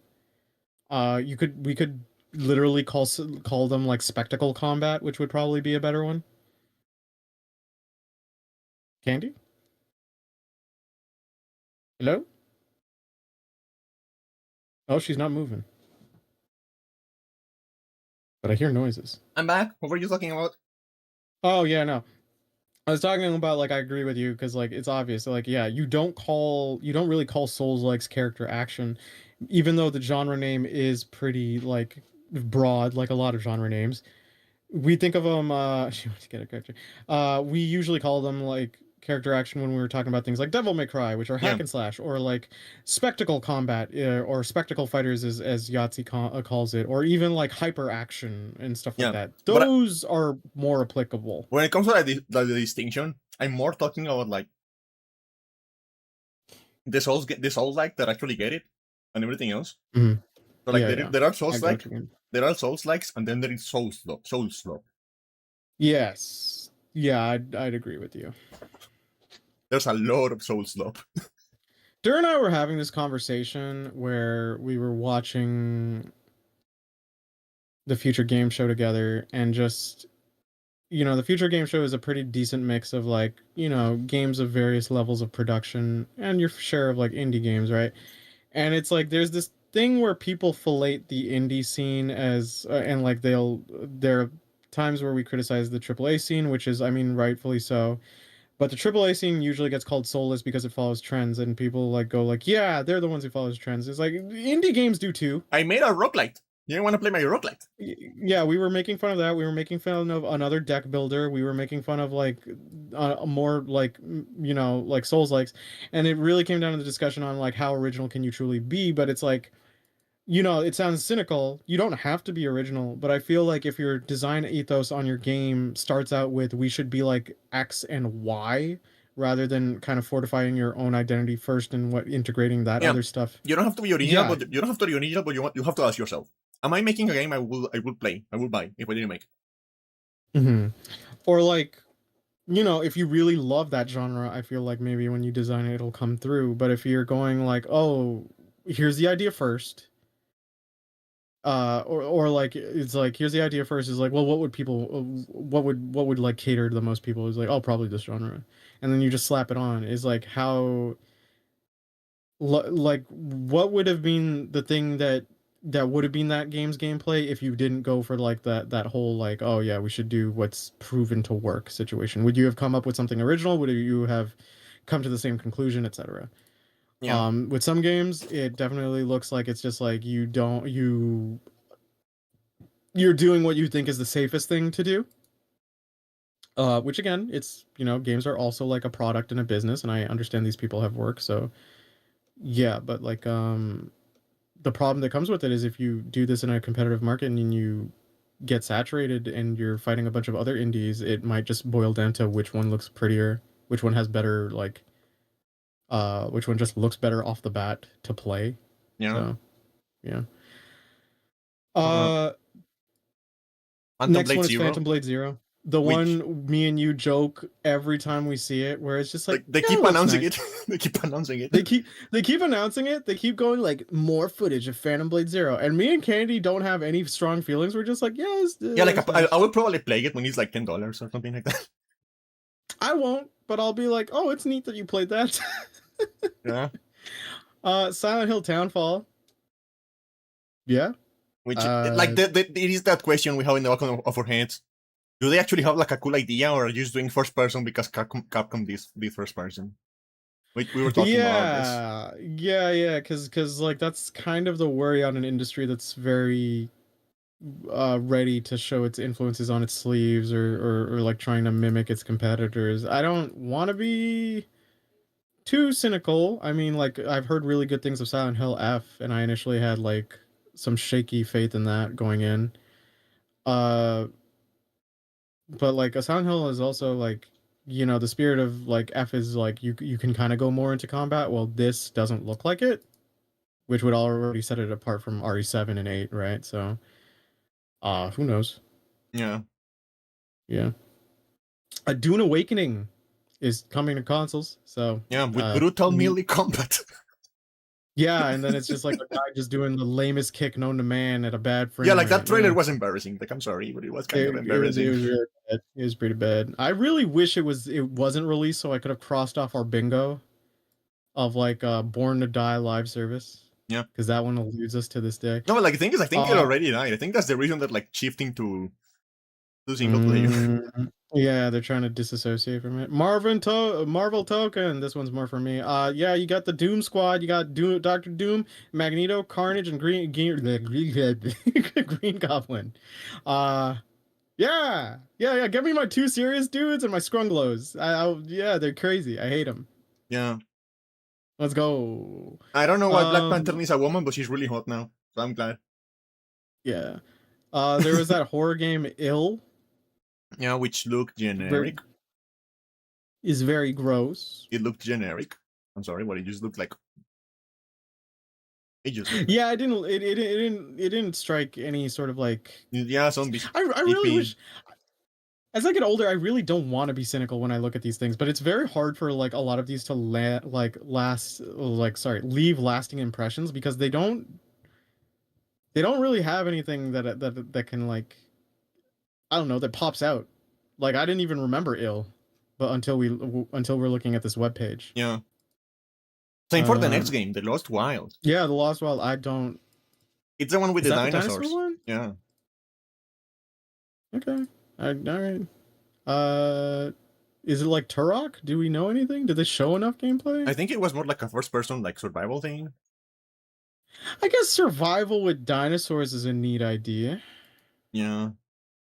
It's better than just your usual zombies or eldritch horror or something like that. Like, yeah, no. I'd be shitting my pants if I was near dinosaurs too. Next is Boncho the Chef, which is a Dave the Diver prequel. I never So, played David the Diver, so I have nothing to say about that. I've never played Dave the Diver as well. It looks pretty to look at, but I don't really have any investment in this. So, if people care, like, good for them. Yeah. Marathon I has a don't second give a season. fuck. Also, Well, come we're on. just It's like, called Nightfall. also we're just waiting here. We're just waiting. Like, how long does Bungie have, realistically? I think it's pretty dire when they haven't talked about like Destiny 3 is having a closing update, Two. and Destiny 2. like, or a final update. Sorry, Destiny 2 is having a final update, and they literally go like, we have ideas in the works, like not even like confirmation of We have a anything concept of a plan in for Destiny development. 3. Yeah, that's worrying. Um No Rest for the Wicked. Yeah, which is it is a beautiful game, but unfortunately, it's kind of annoying to play. How come? It is basically like it is like what if we combined like Souls like, right, Mm-hmm. with your typical surviving crafty thing? Wouldn't that be fun? Oh no. It is not fun. It is not fun. Now the last two. And also like the developer is just like such a shitty person. Like Oh yeah, that's the one you were talking about who was just like going angry about woke or whatever. yeah, and so he's constantly like insulting other developers on Twitter, like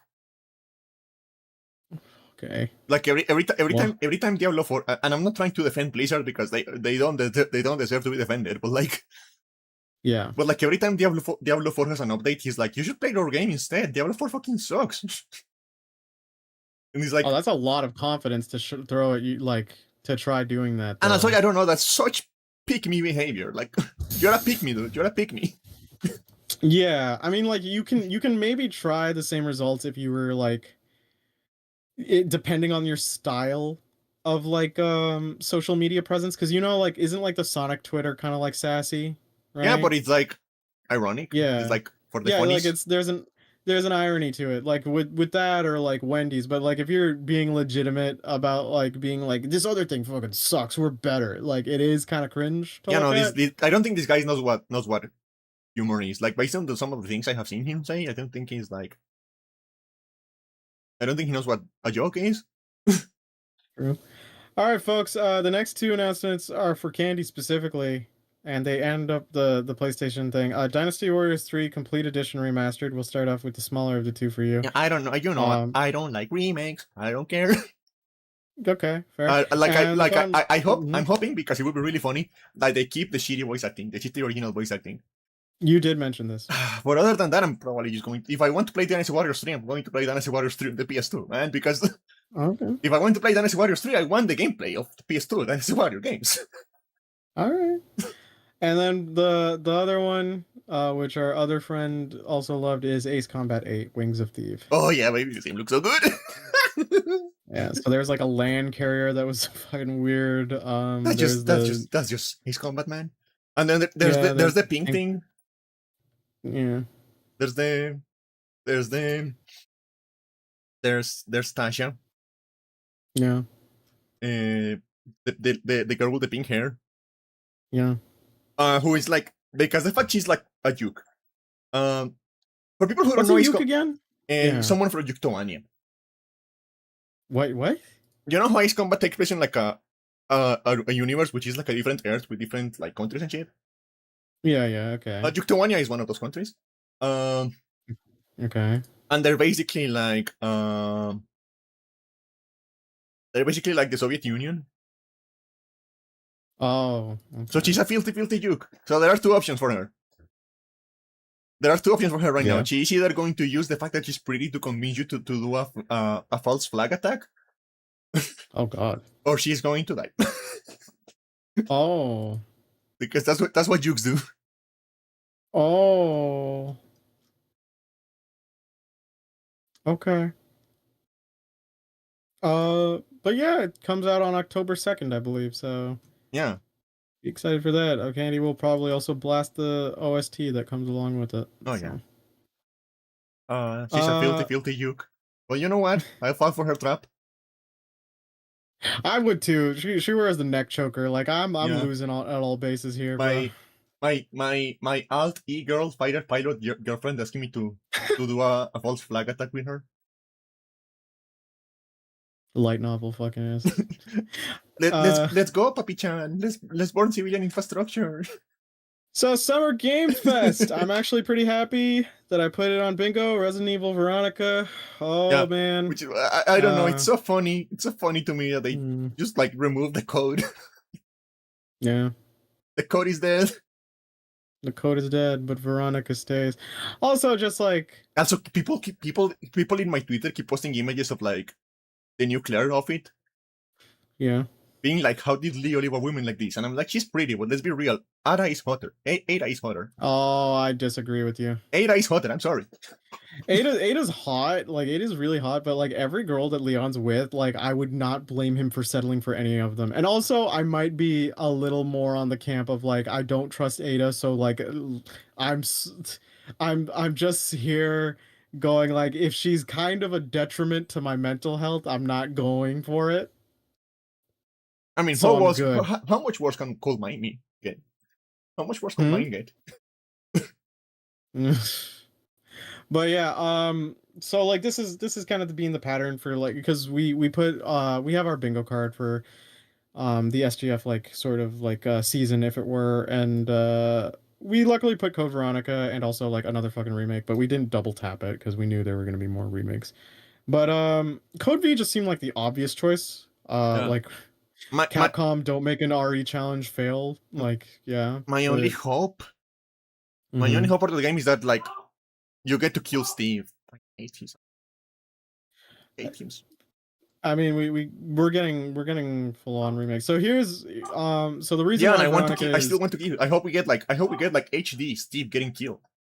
yeah, but like there's a question on whether or not it's gonna end up being like the same character or not. Because remember like how differently the characters like some of the characters in 4 ended up being Yeah. versus like yeah, right? Because like you could go like I killed Steve. It's like but like is he a different person in this game, right?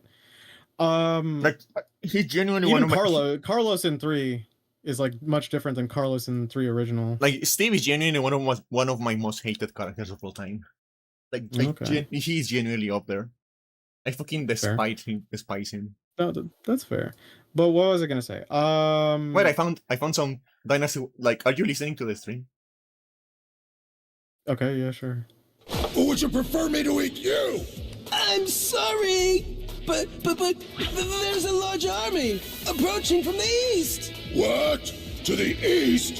Feel the power of my magic! You must remember this, cow. I shall oppose you forever. And don't forget it! Zhang Liao, you of all people would betray me?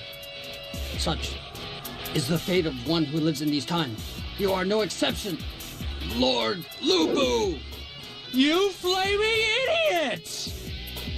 Take this!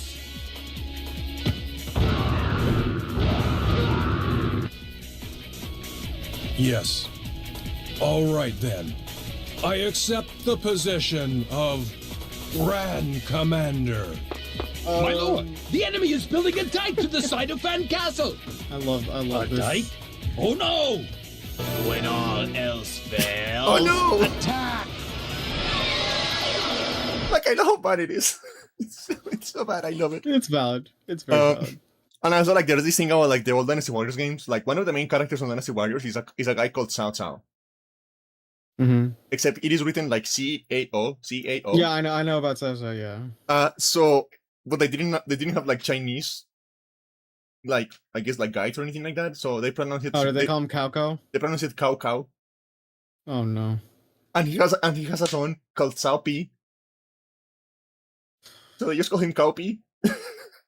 Kelpie. Cao Pi. My son, Cao Pi. Right. Okay. The Ari thing. So we all knew because Ari is like their biggest selling thing. And they're going to remake every single one. Well, okay.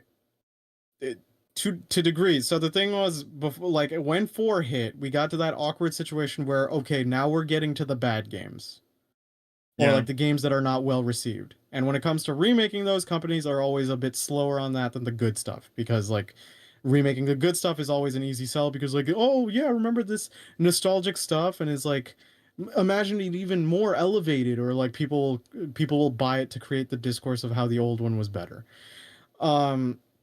So we all looked and we wondered, okay, like which one would be the next runner-up? Would they care enough to remake Code Veronica? Because technically speaking, it's like chronologically, it would make the most sense, right? Because you'd explain like the kind of tension for Wesker, right? Yeah. Like escalating and kind of like that.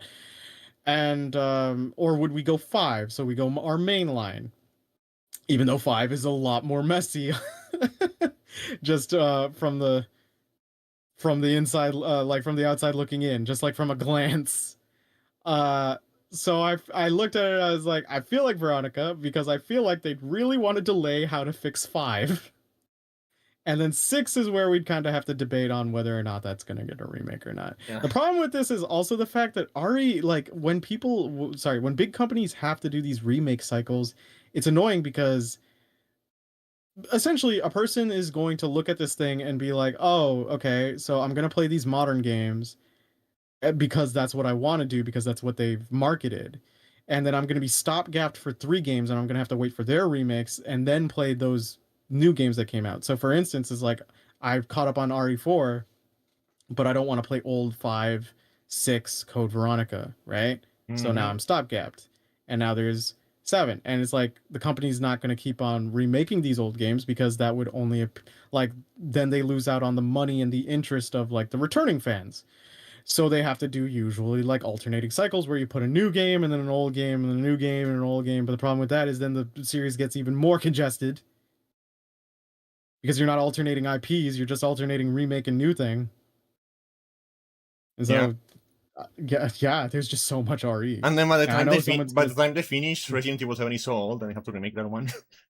No, thank God. I don't want. I've said it before. I'll say it again. Please don't just don't remake 0. I know people go like, but Nick, actually, I'm like, it's fine. It's a 7 out of 10. No, 0 is just bad. Deal with. 0 is bad. It's not the worst thing, honestly. You can deal with it. To me, the inventory thing is like so annoying that it makes the game unplayable. Okay, I would be fine with a remaster that just adds that as a feature. Could we do that? Nick, we need HD leeches. Because the problem with remaking 0 is as soon as 0 gets remade, 1 remake gets remade. And as soon as a remake gets a remake, I'm going to lose it. Yeah. I'm just going to die. I'll be too tired. I'll be like, I can't take it anymore. It's literally Ouroboros. It'll never end. You are hit forever. Like, yeah, and I think that's kind of why the end is never the end. It's never the end. It's never the end. It's never the end. It's never the end. It's the feelings I have for like RE, and now a series that I used to really love, like Yakuza, is like the problem with these alternating cycles is just like by the time someone could truly marathon the series in a way where they wouldn't necessarily dip in quality, like 3 remakes. The next one's coming out what 2027. So assume that we do how do REs work? Usually a 1.5 year cycles. Yeah.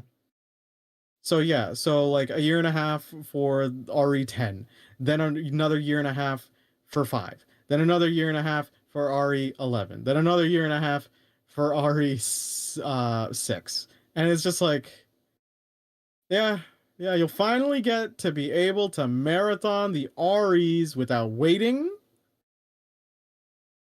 for any like quality dips and keeping your whole modern take in the 2030s.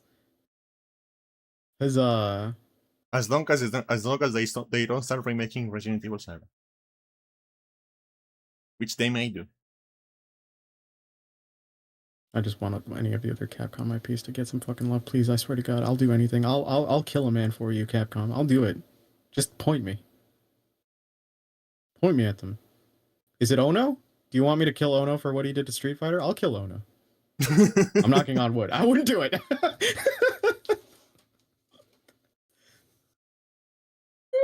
But like, yeah, no, yeah, it's just my panic like remake shit.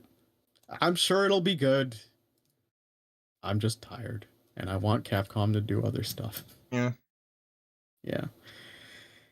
On the bright side, Cuphead stuff. Yeah. So they had a cool little puppet thing, but I it's need, like I need to know, Nick. performative. Do you know something called 31 minutos? What? Do you know something called 31 minutos?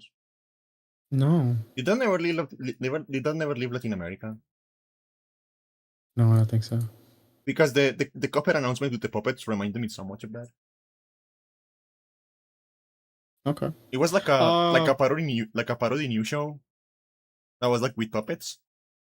Mm-hmm. And it's honestly like I watched some clips of it recently and it's still really funny. Look, it was these little guys. Have you never seen them?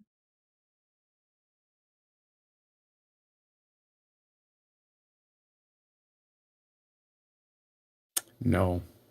That's a shame that they never left Latin America because it was really funny. But yeah, what was I gonna say? Mighty Cuphead Adventure. So it's a hand animated. And they also made they're making like a Sega Master System game. Yeah. And that's the Mighty Cuphead the crazy thing is like the Sega Master System thing is not a joke. Oh, really? So is it just gonna have a Sega Master System cartridge? They're too? making the game in assembly, and the game is going to release on the Sega Master System. That's rad as shit. They're actually making it for Alien the Sega Master System. Alien Isolation. That was a Dude. cinematic trailer. I don't care. Yeah, neither do I. But hey, Isolation 1 was pretty cool. Gen Atlas. Gen Atlas. Only for us to find out later when Candy searched it. Hey, do you guys really know that like this thing would actually just make any sort of autocorrect to just go genitals? And we're all like, oh.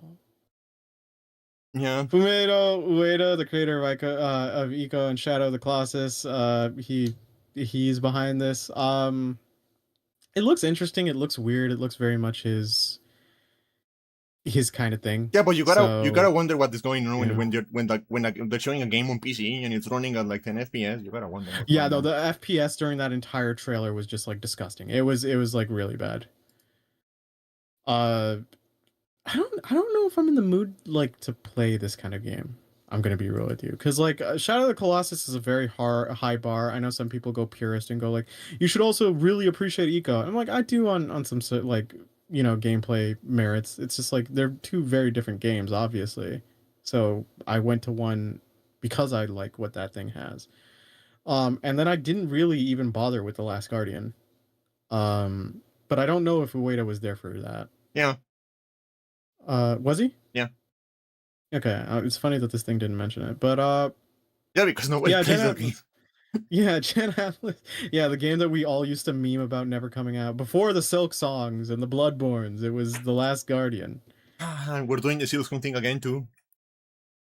I really hope we fill that bingo out. Yeah. But like, yeah, I'm sure it'll be something maybe we're talking about. I wonder if the hype for that kind of like, I wouldn't call him an auteur creator, but like those games did have their own energy, right? Yeah. But like, I don't know if people care about that kind of thing anymore. There was Blood Message, the whole honor your father. Yeah, that was a cinematic trailer, so I don't care. Yeah, I think the only gameplay that you saw were like some walking animations, so that's not really much to go on. Yeah. Stranger Than Heaven now has Tupac. Sega hired the Necromancer to bring back the greatest rapper. Tupac. Yeah, okay. Tupac is back, baby. They confirmed there's no Gen AI shenanigans on this, so that's pretty neat. Yeah, no shitty AI clone of Tupac, fortunately, at least. It's still really weird, but like at least it's still pretty weird. Yeah, it's still weird to bring back dead celebrities for the sake of a video game, but hey, like whatever. Like Snoop is in there and he seems cool with it. He also announced like, I think it was like Death Row Games. I forget. What was it? Oh yeah, bring back if they brought back Def Jam, I'd be like, oh, all my wishes. But yeah, Stranger Than Heaven definitely looks like it's gonna be one of the most interesting things RGG has put out in the past like maybe 3 years. Did you see that David Hayter is like writing that game? David Hayter's writing Stranger Than Heaven? Yeah. Oh, weird. I know he's a writer, but like also a writer, but like okay. No, and he's like apparently like also like the writer for Persona 3 and 4 and 5 is actually like he's also working on this game. What was it? Hex is it's an extraction shooter. Moving on. Wait. You said it's an extraction shooter? I need to know. Hex game Steam. You said it's extraction shooter. Has it already been released? Candy. It's a co-op survival shooter for 1 to 4 players. Oh, it's not a live service? It's a co-op survival game for 1 to 4 players. That's all you need to know. Moving on. I want this bingo slap filled. I just don't care. Whatever. I just don't care. Dead by Daylight. Moving on. Yeah, they just kind of went 10th anniversary. They didn't really do much. And also none of us played that game, and I feel both of us agree that this game should have died a while ago. I don't necessarily care too much whether it lives or dies, but I'm sure it must have like still like a player base if it's gotten 10 years enough or like gone 10 years and like it's still getting content. So Yeah. they must be doing something right. Yeah. So yeah. Mortal Shell 2, I don't care. Yeah, me neither. That's Souls love. Assassin's Creed 4 Black Flag. I don't care. I didn't like the original, and I don't like remakes. So what is this for me for this game? I liked the original. I don't like the original enough to play a remake, man. Teenage Mutant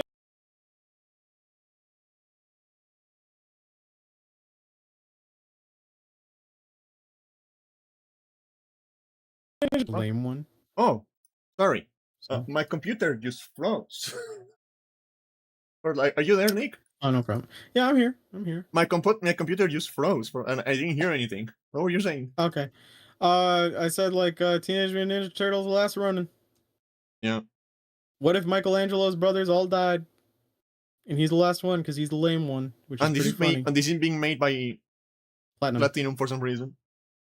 They made the first one, and the last thing they made, the last thing they had like some like their hand in was Ninja Gaiden 4. So Ninja Gaiden 4, I heard good things. I even have it. Got to get to it. So hopefully here's the thing. Platinum's team is just so weird because like a bunch of cool people left, so I have no idea what the quality is going to be. Yeah, but like I feel like always for Platinum is like they need someone else like supervising them. Like if you leave them alone, yeah, no, they do. They don't know what they do. What to do? But if you have someone else being like, okay, do this. Yeah. Even when it comes to licensed stuff, like the TMNT game wasn't too good, the Korra game wasn't too good, the Transformers game was like kind of mid. Yeah. Yeah, but all of those like were like all of those were like Paramount games. So like maybe there was like a common denominator there, being the Paramount executives. True. Although to be fair, like even on their own devices, like as much as I love Anarchy Reigns, it's the multiplayer that shines through. Their main campaign isn't too great. Yeah. There's also just like other things with Platinum games. Gundam Rogue Orbit, mecha game. I am cautiously optimistic for it.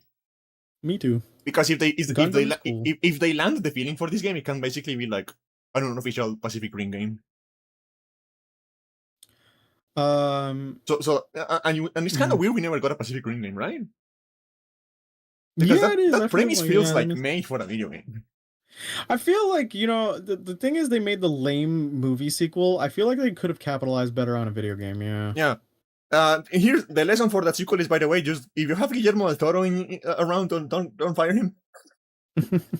He's only going to get worse. If you have del Toro around, keep him around. Give him the money he wants. Just keep him around. Locked in a cage. And yeah. There was also an extremely hard game. It's a co-op where you control two ducks. It is what it is. Yeah. Which you can do. You can do in real life. Just get a friend and 2 spoons, and you can just do it. Oh my god, Crossfire is made by veterans of Naughty Dog, Infinity Ward, and more. And financed by Israel. So you're going to kill civilians, and it's going to be portrayed as a good thing. I really don't like Israel me neither. Side of the game. You know what the funny thing is when they were pitching is like, we have this gameplay mechanic called adaptive cover. And I'm just sitting there, I was like, doesn't this shit already exist? You mean the thing Gears of War did in like 2008? All right. Thank you for hyping that up again. That's not really you inventing it. That's you reminding us it exists. More Control Resonant footage. Guild Wars 3 announced, so... Which I don't know how this game is going to land. I don't know how this game is going to land because the art style feels a little bit too gone. From what it used to be? Yeah. It's too Fortnite-y. Star Wars Galactic Racer. Because like Guild Wars is like a stylized game, but it is like it is like on the Final Fantasy school of stylized. Yeah. Not in the Fortnite school of stylized, so I feel like this new shift is going to like put a lot of people off. Fair. I don't know. Yeah, no, I looked at it and it kind of reminded me of like how like Fable art style, like as it went on, Star Wars Galactic Racer. I mean, like I don't care. I looked at it and I was like, neat. End of Abyss, the isometric horror game, End of Abyss. I Like can't even I feel like remember at this point you cannot get me to care about Star Wars. Like there's That's just fine. too much now. Like they like saturated it too much. Like I'm just like like if you eat something too much and you just cannot stomach it anymore. Well, you weren't eating it to begin with, though. I did there's a watch some of the difference. movies, and then they keep making movies, and then they kept making movies, and then they kept making shows and games, and like, oh my god, can you please Yeah, stop? but not all of it. The thing is, like, where do we draw the lines on like on a universe where it's like it's not required reading? Because like Warhammer 40K is cool, but by this logic, Warhammer Yeah, and I'm 40K not going to is get into even that worse. shit. It's too much. Yeah, but it's like you don't have to. The whole point is you can't get into all of it. So pick your poison on the cool stuff that you are going to bother with. Yeah. Whereas like with Star Wars, it's vastly easier because a lot of it sucks. So it's easier to single out the good stuff. Yeah, I don't know. End of Abyss, I didn't really remember much about It's a this. fishing zombie game, so generic as hell. Okay. I feel like I feel like that's another thing that is just done. Like, don't make any more zombie games. Yeah, we aren't back in the 7th generation start. They'll make more zombie games. We're done with zombies. Yeah. Capcom, not even Capcom is doing zombies anymore. Yeah, they're like weird. They're weird fucking mutant freak shows. It's pretty fun. Yeah, the new Resident Evils are like different stuff. Yeah. Lady Dimitrescu turned into a dragon. Yeah. What syringe gave you that shit? Virtual Fighter Crossroads. Tekken Force is back, baby. The main character looks like a baby with the body of a man. I really hate his face. Yeah, freaks me the fuck out. I'm not that big on Virtua Fighter, so they should I'm put glad it came back for people. Tupac in this one too.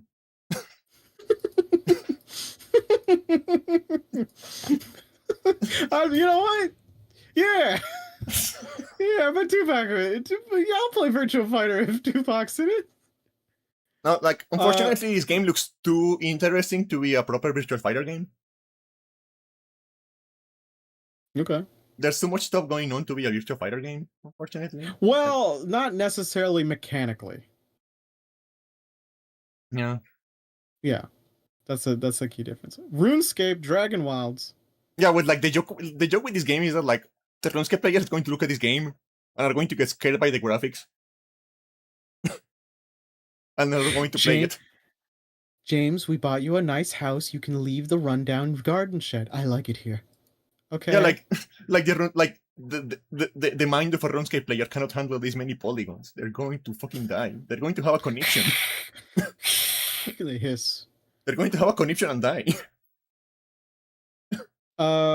Grounded 2 by Obsidian.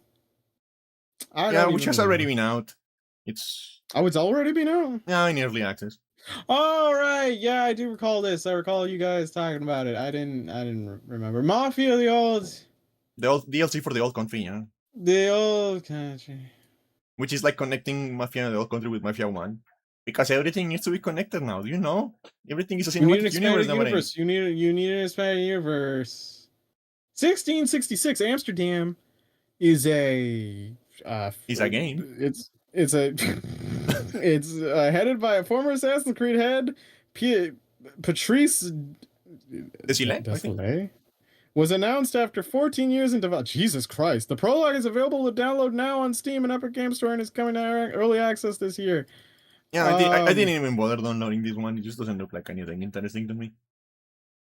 Well, it's all cinematic, which is always kind of like a point against. Yeah. Saw Genesis.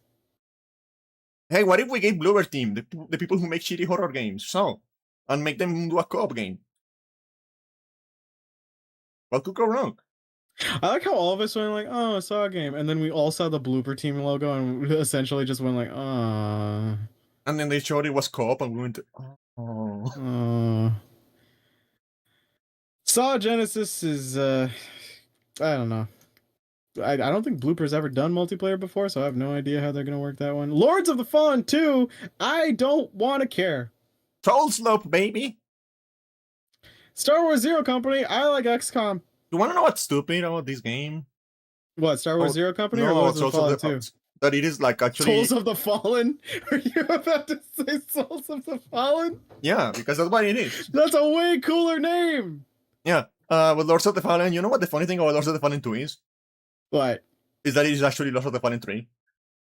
Yes, I guess because there's Lord of the Fallen. No. That's the thing. Lord. That's the thing. They were going to change the name. They then decided to not change the name. So we have Lords of the Fallen, then we have Lords of the Fallen, and now we have Lords of the Fallen 2. Wait. Okay, wait. The first game's called Lords of the Fallen. The second one is called Lords of the Fallen. Oh, so they just rebooted it. They rebranded it as a reboot. Yeah. Oh. And it wasn't. Okay, there wasn't even 10 years between the first one and the second. Can I also know? Wait, you know what? We didn't talk about. You know what? We'll segue into it after. I hate when reboots are sequels. Yeah. It throws everyone off. But anyway, Star Wars Zero Company is just XCOM with Star Wars Clone Wars. And I Star Wars do Clone not Wars care. I do, because Star Wars Clone Wars is cool and I like XCOM.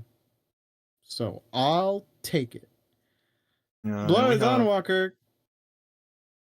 Which is a game by like someone who worked in The Witcher 3, I think. Yeah, it looked weird. Those vampires looked weird. Unfortunately, it is Unreal Slop, and also Yeah. filled with AI. You know. Oh, it's confirmed to have AI shit. Yeah. Oh. Among Us Story on Guard is a spin-off with a story mode on Among Us. Again, as the classic saying, way to strike while the iron was cold. Yeah. Like, why now? And then there's also Among Us TV show. Too late. The Among Us TV show was apparently written by David Gilbert. Oh, that's a shame, because BDG is like really funny. Yeah, and apparently I have heard of this. I haven't looked it up because I honestly don't want to see it. Right. But apparently at some point, somehow, I didn't look up the details. There is a striptease scene in the Among Us TV show. I don't know how that works, but apparently there is. 007 First Light is Yeah, we're new moving. story content. Moving on. Monster Hunter Wilds DLC. For all of you people who really care about Monster Hunters, woo! More content for you to know life in. Swords of Legends. Yeah. They announced Aeon. I don't remember Swords of Legends. What's Swords of Legends? They announced Aeon 2. Which Oh, yeah, was this was the other game with like 10 frames per second all the time. Oh yeah, Hot Wheels Infinite Rush. Did we fucking see that? Yeah, that was the Forza Horizon. The Forza Horizon one. Okay, I will say, Sonic 35th having Godzilla and Neon Genesis Evangelion's pretty rad. So, you know what, Sonic? I'll give you the kart racing one. I'll say between you and Mario Kart, I kind of respect you a little more. So you get it. Yeah, then Attack on Titan. Strike while the iron's cold. Then Attack on Titan 3, which apparently spoils the end of the show in the first 5 seconds of the trailer. Oh, good. Now people will know it's bad. Yeah. I wasted my life on this stupid series. I get to say it. Clutch is the next game. Yeah, all right. Yeah, it's from X4's devs. It's a racing game with a story, which, you know, stupid You idea, said but you whatever. Chronicles Medieval, a game worst mocked name. for its name. But apparently, the gameplay is apparently decent looking. Just really wish that. I mean, it looks fun. It looks like stupid fun. Yeah. Sea of Remnants. Which I don't know what. The thing is, like, they didn't even tell us what the game is. Oh, is that the YouTube AMV one? Yeah. Yeah, that was like YouTube AMV the trailer was funny, but it didn't tell us what the game was. Yeah. Like, I don't know. I don't know what the game is about. Maybe it's good, maybe it's bad. I don't know. It was really colorful, but there were two colors that was missing: black and yellow, baby. Because Hitman: Role of Assassination lets you kill Wiz Khalifa. Black and yellow, black and yellow, black and yellow, black and yellow. The instrumental for this, I don't like the full song, but the instrumental was great. Really oh, there's a remix of it with Hidamari Sketch's opening for anime, and it actually kind of slaps with it. Yeah, this is cool. Power World 1.0. It's now official. The studio actually finished one game. That's crazy. Yeah.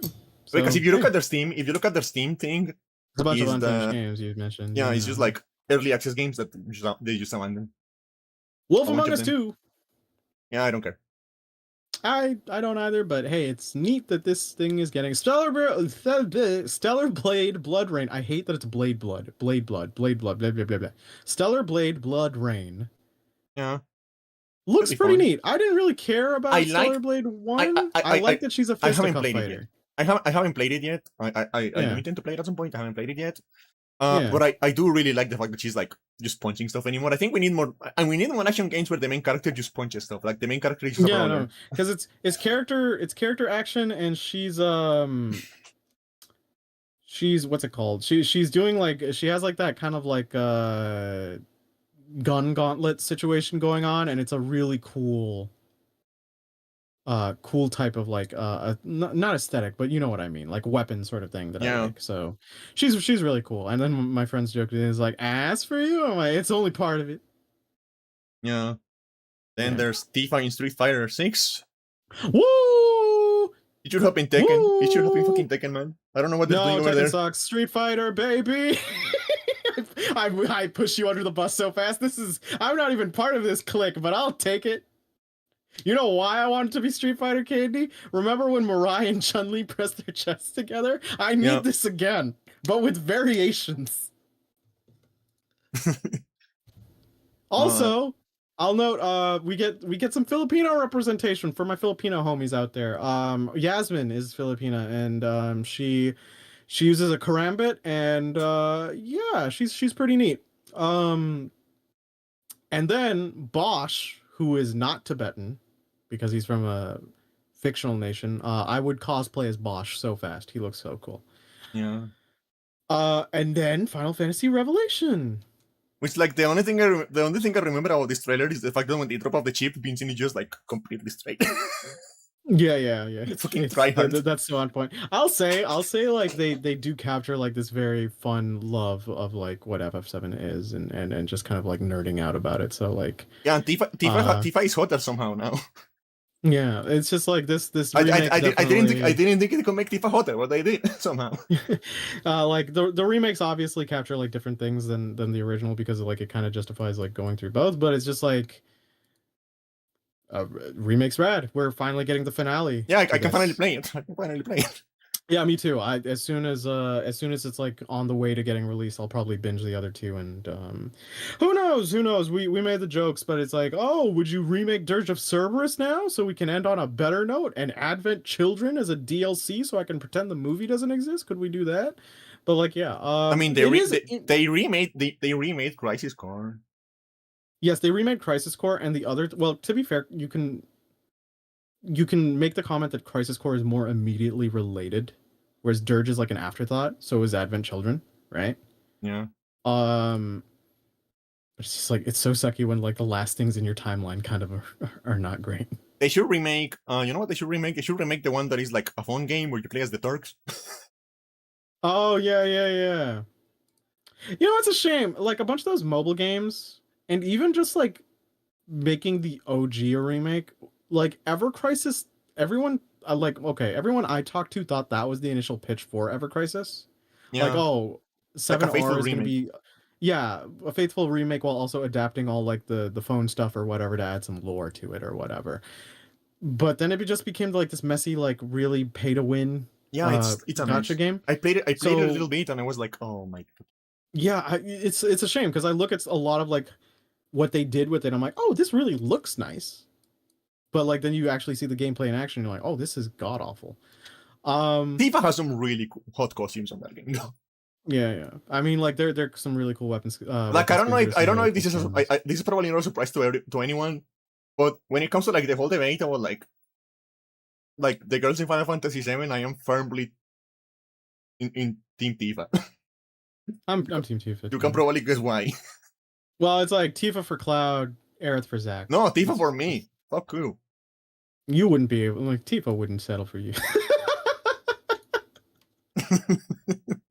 Okay. You'd get who would you get in FF7 in the girls like roster? I mean, that's it for Jessie. Jessie's nice. You'd get Scarlet. Yeah, I can handle that. Yeah, you can get Scarlet. But yeah, so we missed one thing. We didn't talk about it in the Sony case. Oh yeah, God of War Lo-Fi. Oh yeah, Laufey. we Laufey, forgot yeah. about that.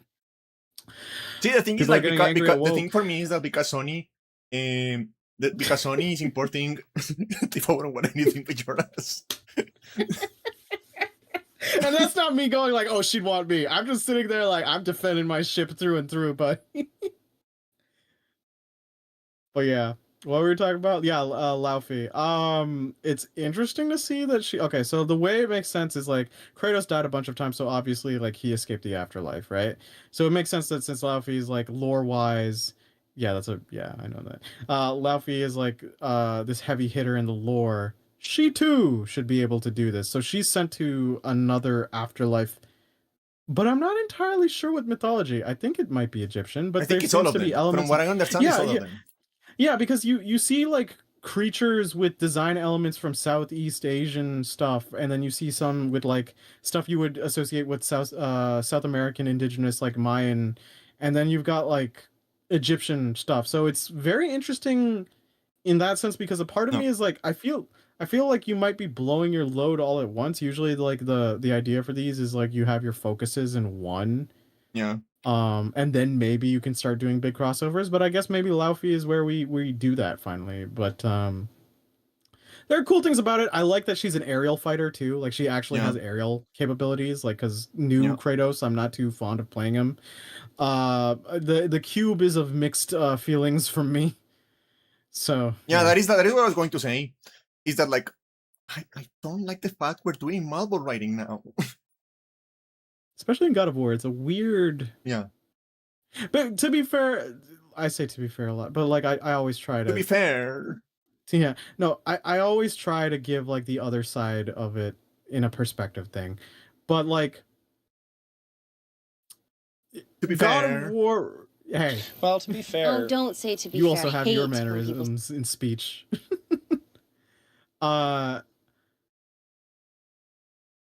What was I gonna say? No, but I'm referencing a meme. Oh, I didn't know that. There's like this show called Letterkenny. Mm-hmm. And in that show, the characters are always going like, to be fair.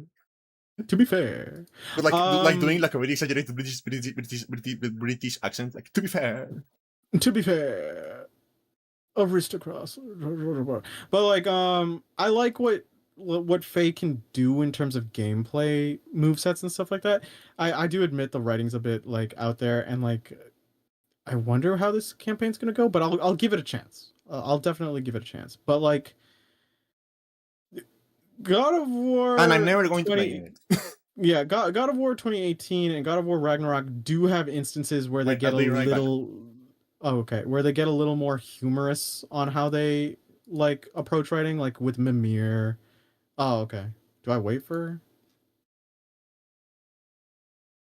I would also like to make an apology. I would not kill Ono.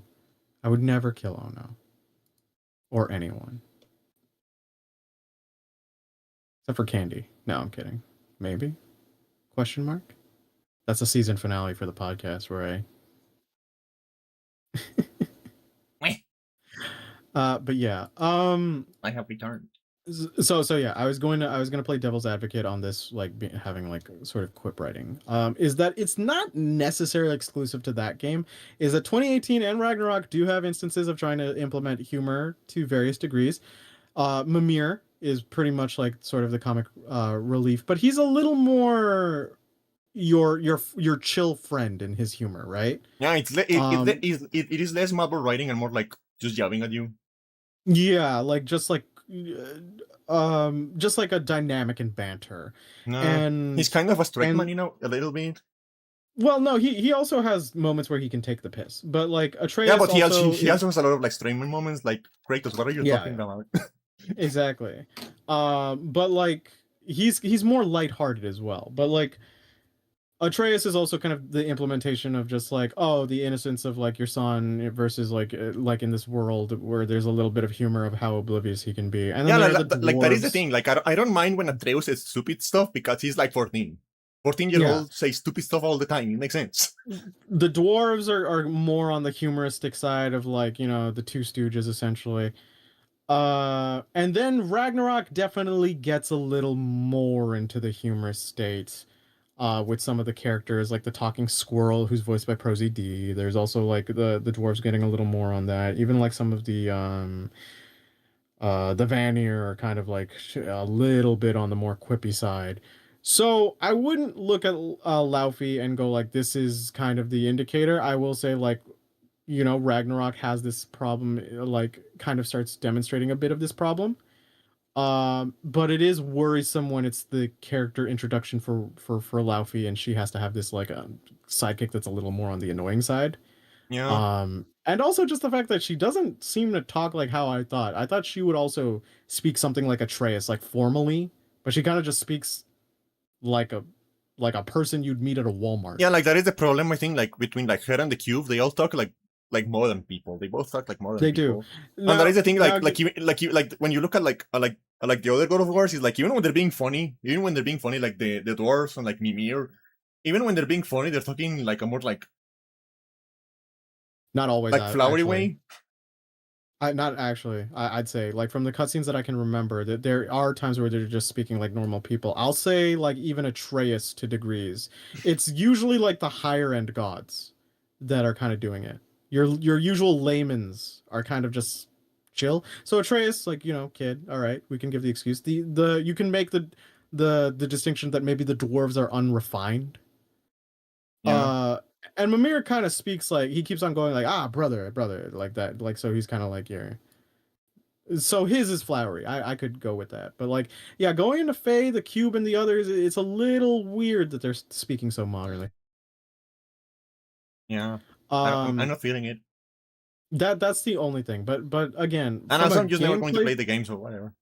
Fair. From a gameplay perspective, I just like the ability she can jump and do some air stuff. I also like the soul chain aspect. That looks really cool, but who knows where this series is going to head. I feel like we kind of ended Kratos' journey and we have no idea where we're going to go from here. Is Faye just going to return to her family and then just like everyone's like, oh, now I am no longer sad, which would be funny. Yeah, like the thing is like Kratos just like eat the whole character thing. He's had an arc. And then his wife comes back and he's just like, which I'd be happy for him. And then Atreus I'd be happy for, but then I'd also look like, and the Kratos is like, oh, right. Death doesn't matter to us. Like, he's like, why did I mourn?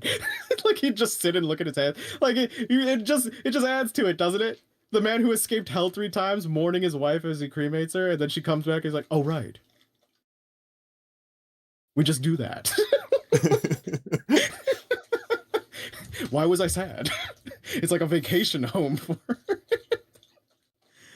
I mean, to be fair, Kratos did kind of have to kill Hades last time he wanted to get out of the underground. True, so maybe he's like, I don't know. She's not going to kill Hel. Although keeping in mind, Faye did fight on a like toe to toe with Thor, so who knows if she could like really rock Hela. So who knows? Yeah. Have they shown what Hela looks in the God of War games? No. I think Helheim. I think is just like the plane, and I don't think they ever show Hela as like a combative force at all. So I hope she's hot. Like I can't remember, but like yeah. Like I feel like that is like a lot. Like Hela has to be hot. Like she's like such a cool concept. You have to make her hot. Okay, so here's the thing, right? Marvel Rivals, she's hot. Oh yeah, have you seen the skin? The new skin? Yeah. With like underboob. Yeah. I'm not even the biggest fan of the MCU. The actor who played her and dressed up as her, I was like, yeah, she could get it. I was like, yeah, goth queen, pretty easy win for me. So, I mean, that's Kate Blanchett. She's one of the all-time guilds of Hollywood. Exactly. It's very hot. All right, now. Time for the last one, which is Future Game Show. Candy didn't watch this one. Yeah. I did with Dura. Flem was watching separately. So there was like a VR shooter called Arizona Sunshine. It's more like on the humorous side. not much of something we do. There's a game called War Dogs. So it's an overview of a 100 player tactical combined arm shooter, and Dura and I were laughing because it marketed itself as not an extraction shooter and not a battle royale. Like it's Dura's like, yeah, when that has to be your selling point. I was like, yeah. So it seems more like Battlefield coded. Maybe that is the live service they seem to like. I don't know. Maybe it is. I told him that, and he's like, I don't know, but like I might put that as that because I don't know if people are going to care about War Dogs. Pines is a psychological horror game in which you play as a former detective exploring an isolated facility populated by quirky inhabitants. We saw a little bit about it. We made jokes about Alan Wake, but I don't know if it's necessarily 1-to-1 on that. We got more Ace Combat 8 footage. Yeah. Mostly just interviews with the devs. Little Nightmares 3, the backstage. I have never liked these games. So here's the thing. Dura and I were talking about this, where this game series keeps on coming back. And I'm aware it has multiple, right? I know I've seen a couple of the designs of the mascots that you're like, oh yeah, I can remember you're from Little Nightmares. I have heard no one I know talk about this game.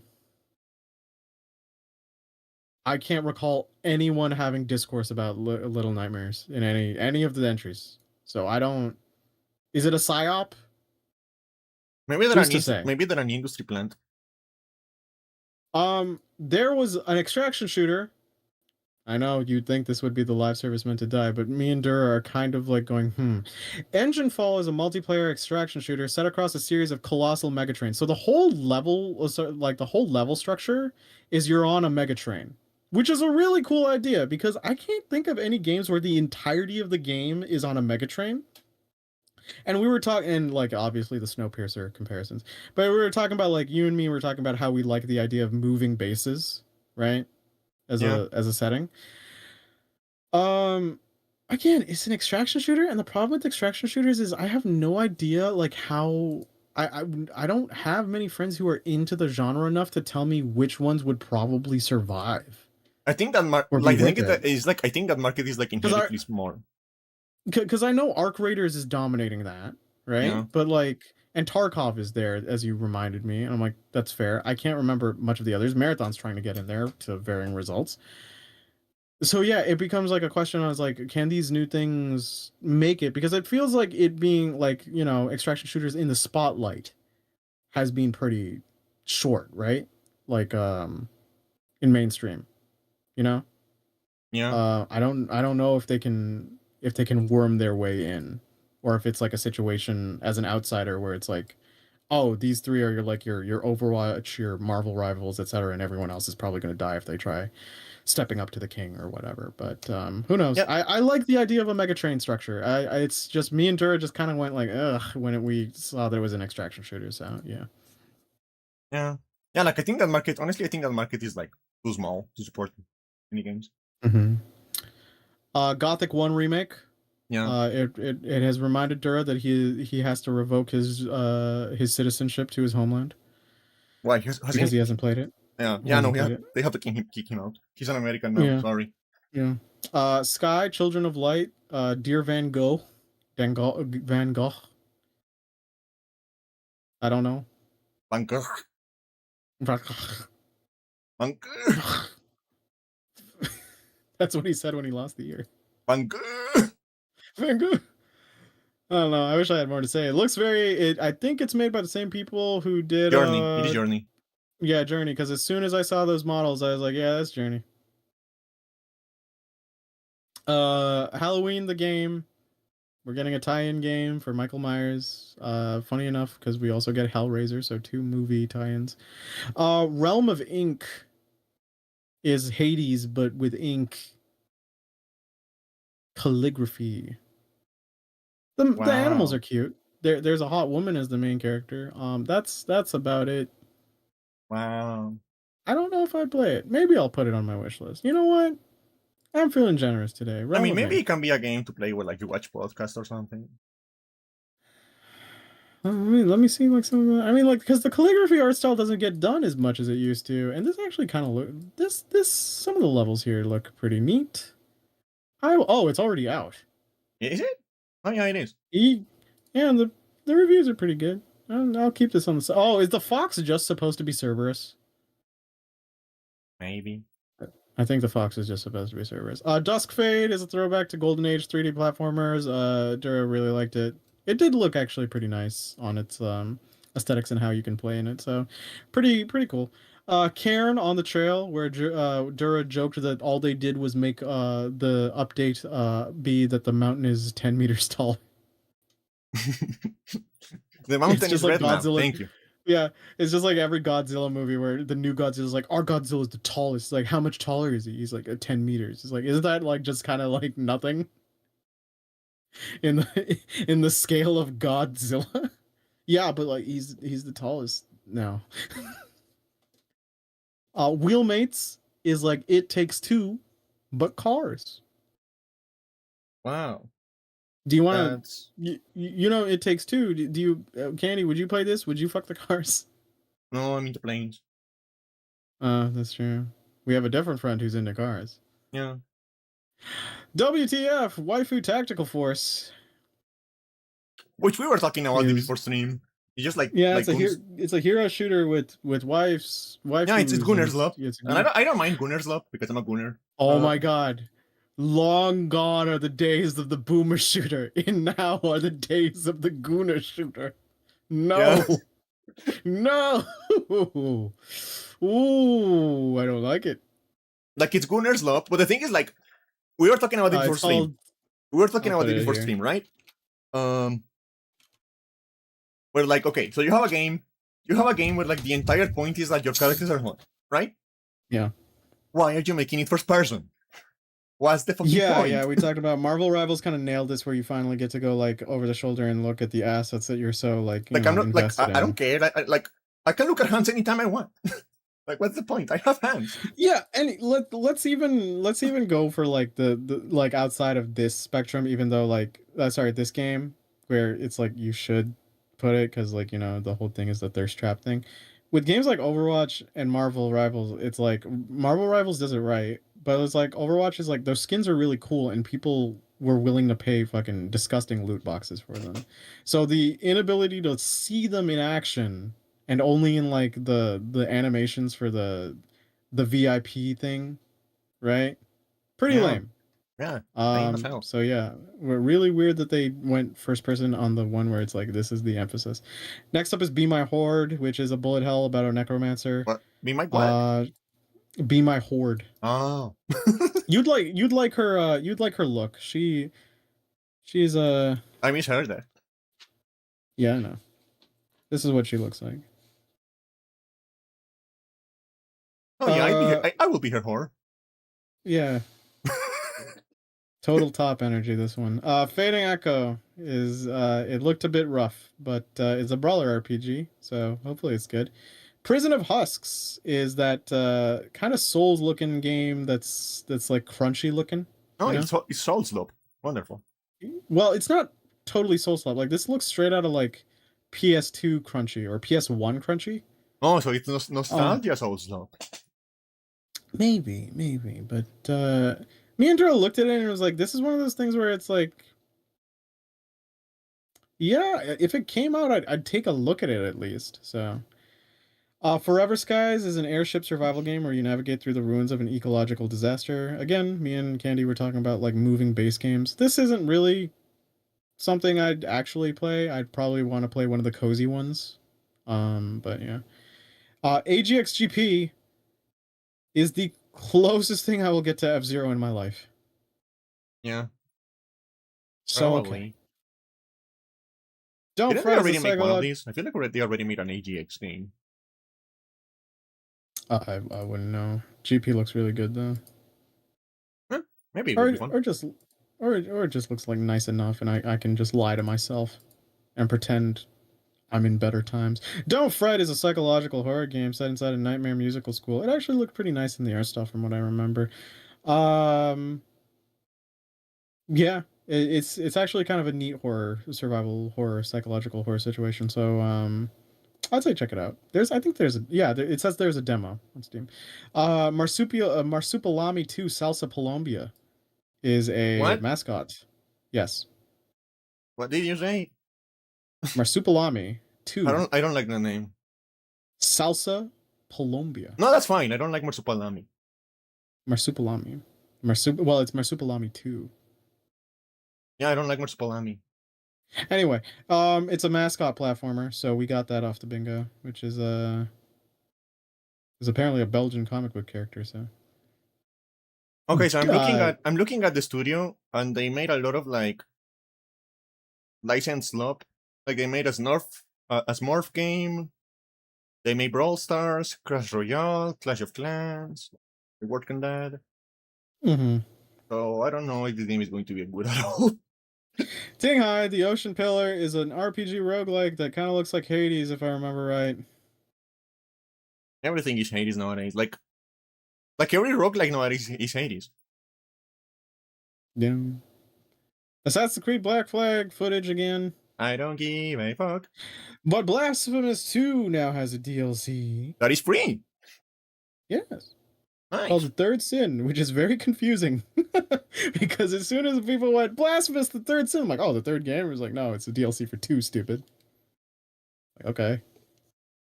I feel like you're kind of egging me on by using the number 3, but fine. I really like the first one. I haven't played the second one yet. Yeah. I mean, we were even talking about, like, on the days, like, on the PlayStation showcase, like, the whole Catholic guilt aesthetic is actually a really hardcore, cool one. Yeah. The whole, like, Catholic school trauma thing was hard. Well, it's not even just Catholic guilt. It's just the fact that it's also, it's specifically Inquisition era. Because a lot of the paintings and things from there are just so horrible. Like, yeah, if you've seen like Inquisition like paintings and like documentation of it, it's just like it's the stuff of nightmare. So it's really cool that Blasphemous like capitalized on that. Defender of the Crown gets a remake. Yeah, Defender of the Crown. I have actually played it. It's really good. It was one of the first like big like strategy games for like PC. Like back before Windows, it was like a DOS game. And it was fun. It's fun. Yes. Anvil Games showed off Holdfast American Revolution. Latest update coming to Holdfast Nations at War. So I haven't played these games, so I wouldn't know. But it's a 150 player period shooter. So yeah. Yeah, I mean, if it's been around for a while, we cannot say that it is the live service that seems to die. Yeah. They Will Come as a steampunk adventure set abroad a vast airship in an alternate history, 1897, and the developers at Game Pop LLC shared a gameplay trailer for this. Okay, so yeah, I honestly don't really remember much of this. Some of the aesthetics look interesting, but that's mostly the bird mask I'm seeing. BioEden is a nature simulation game. Sinking City 2. So. Which like, the first game was like very junky, very like, but like charming in its own way. Like it was like one of the last passages of like true Euro junk. Okay. Yeah. Yeah, Dura mentioned this. So hey, Candy, how do you feel about the Tony Hawk games? I like them. Okay. And you would classify yourself as a gooner, yes? Yes.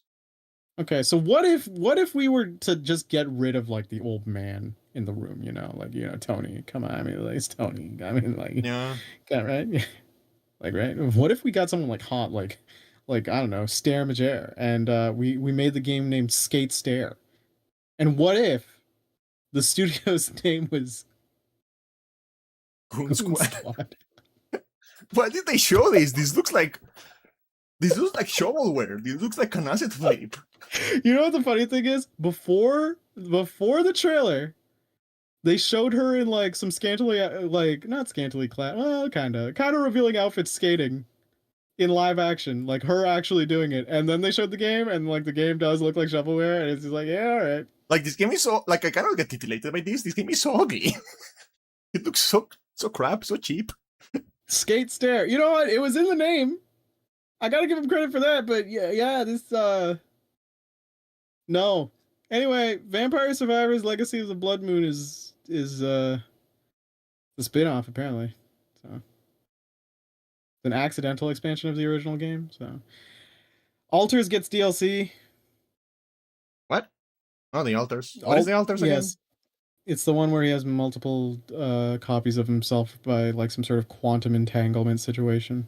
Yeah. Animo is a free live service version of Pokemon with designs that are both original and also you go like that is just a Pokemon. And then when I first saw it on the trailer, I went, "Oh, Pal World," and like Dura's like, "You're wrong. This is Animo," and I'm like, "Oh my god!" Like I'm so, like Our bootlegs are getting bootlegs. I have seen this anime game before, and it just looks like the entire thing was made entirely by AI. Like there were like maybe two people involved.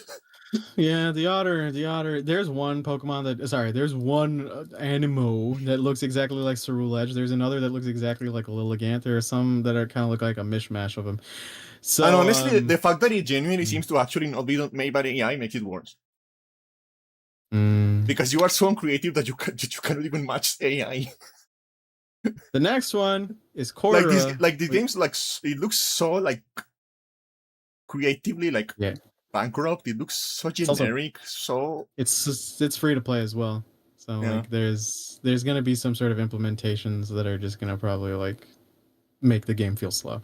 Cordura is a multiplayer psychological horror game where the game's antagonists mimic your friends as you try to survive. Kind of cool concept. I think some games have already done this though. So Chrono Script I just cannot get scared when people are around. I don't get the point of co-op horror. You have performance anxiety. No, it's like I'm just going to start making jokes about 9/11 or stuff like that when there's people around. Oh my god. Oh my god. Chrono Script: The Endless End. Dura. Like I have a clown button in my brain. If there's people around, I want to be funny. I'm not going to get scared with people around. Oh. Chrono Script: The Endless End is an action adventure game. Dura swore by this, saying apparently it looks really promising. So hey, for those of you who are interested in like sort of like I can't even describe it. Well, I mean, it's like a Metroidvania. Yeah. Nick. Why are you saying that? It's called search action. Why are you saying? Don't tell me people are trying to take away Metroidvania. It's called search action, Nick. That's a terrible name, and you should feel bad. Whoever said that. Wasn't that? I think it was the guy that made Mighty Number 9 who said that. Really? Yeah. Why are we listening to them? This is like that businessman who talked about like how. Well, I mean, okay, Pat said it, and to be fair, I am of the type of person like who can go like, oh, someone who learned from their mistakes and imparting their wisdom on what not to do. I can totally understand it, but like if you're like, hey, it's not this, it's that, and you failed. Like, why am I listening to you, man? It's like I'm remembering the CEO who's like, yeah, I got cucked by my boss, and I lost my job, and this is what I learned as a businessman. Like, it's just like, why am I listening to you? You have no authority.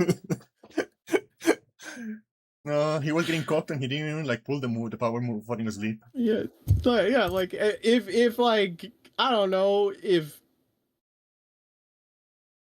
if anyone in the Metroidvania space said this, I'd be like, okay, valid maybe, if you want to disassociate, but like even then it still sounds stupid.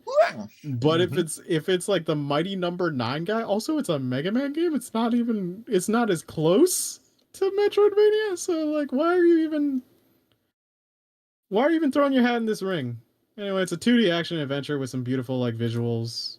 Check out Chrono Skip: The Endless End. It has a pretty cool story. It has like some 3D models and it just looks nice. Impermanence is another psychological horror. We're getting a lot of horror. Yeah, that is like one of the genres that is like getting like overdone in the indie right now.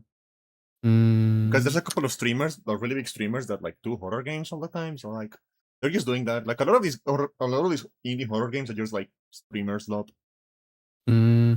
Impermanence is you rebuilding the memory of a lost child. The Lift Supernatural Handyman Simulator. Kind of says it in the title. Check it out if you care about simulators in this degree. My Cannibal Family.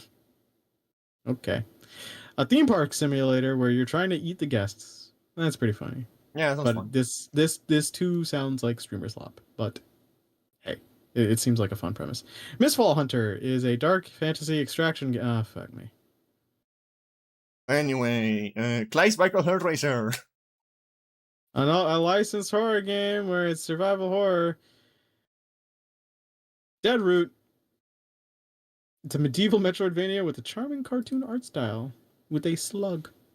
Oh, sorry, a snail Nail. with teeth.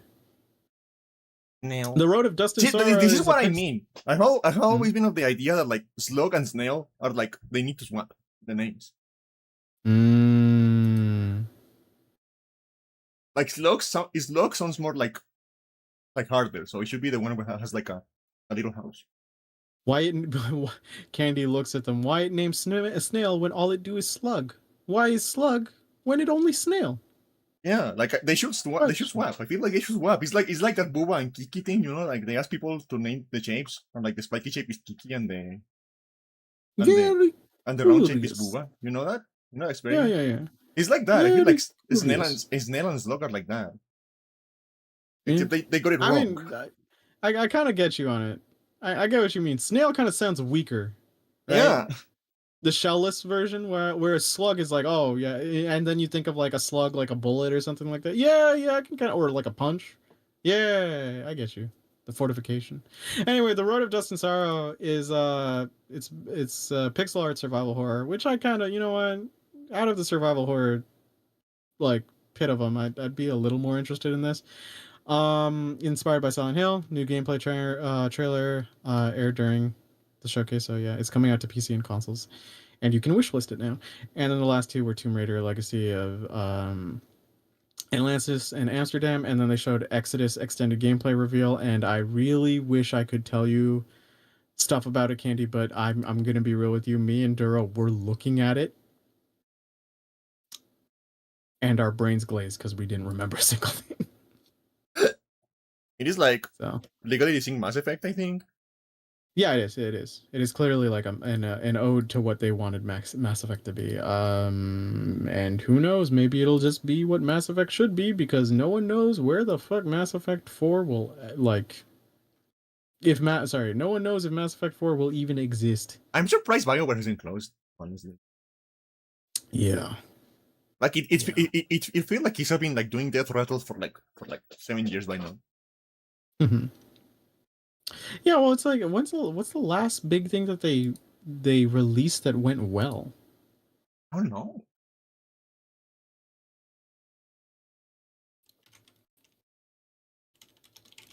Okay, let me check BioWare list of games. All right, so the last thing they made was so the new Mass Effect is TBA. So Dragon Age: The Veilguard was 2024. It feels longer ago. Mass Effect Legendary Edition does not count because it's like just a mix. Anthem was 2019.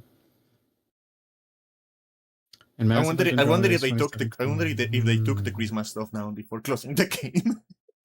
I asked Dura to go to that game and check, and he didn't. How dare he? Yeah, Dragon Age Veilguard was the last thing they made in like 5 years, like before Anthem. I don't really count Mass Effect Legendary Edition, and even then before Anthem was Andromeda. Yeah. So yeah, maybe they actually are going all ride or die On Mass Effect into Mass. Yeah. Enjoy your food, Silent. Enjoy your food. I hope it doesn't flop that bad, so we can actually end Mass Effect on a good note.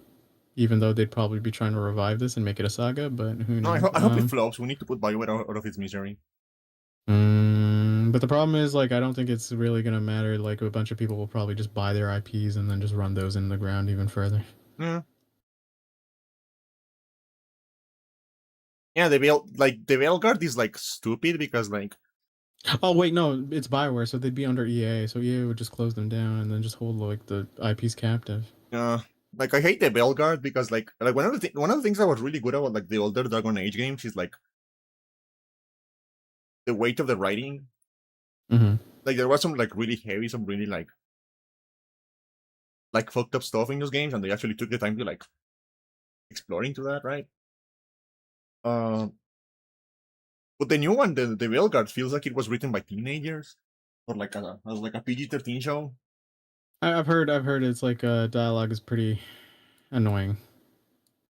So Which I hate. I anyway, hate that so much. yeah, that was like the Summer Games Fest so far. We still have tomorrow. Candy, are you gonna join me and Dura and the crew for the PC game show and Xbox? Probably. I think I'll out it All is. right, let's ride. That's right. It'll be a fun bonding time. I think there's supposed to be a show on Monday. I can't remember what though. Monday, I don't know. Maybe Nintendo. Monday show. No, it's not Nintendo. It was like something else, and I was also like, there's the weird thing where like for some reason some of these are okay. So one, not all of them are run by Summer Game Fest, right? Yeah. So you'll get like you'll have to like hop around to find who's where. Oh, it's the Indian Game Showcase. There's also the Dutch Indie Showcase right after the PC Gamer. All right, so whatever. What was I gonna say? I forgot what I was gonna say. I don't know. I was talking about I cannot read your mind. the Xbox one. I wish I did, but I cannot. Huh? I cannot read your mind. I wish I did, but I cannot. Oh, it's okay.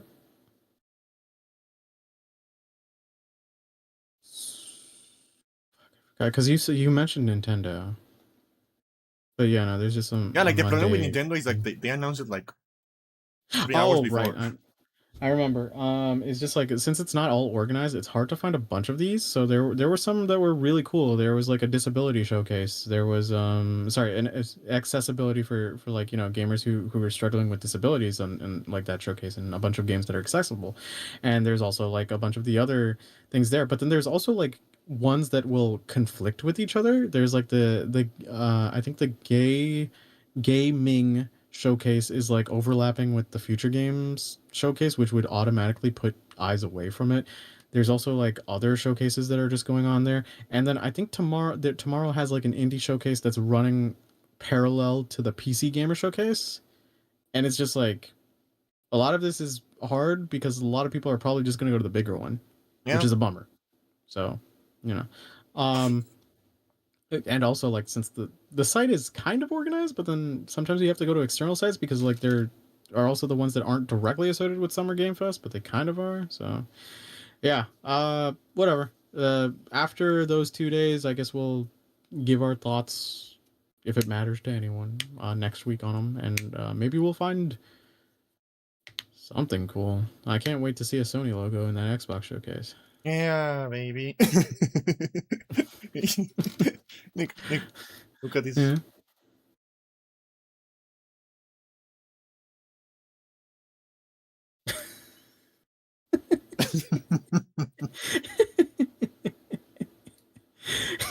That's a good note to end on. I'm gonna go. I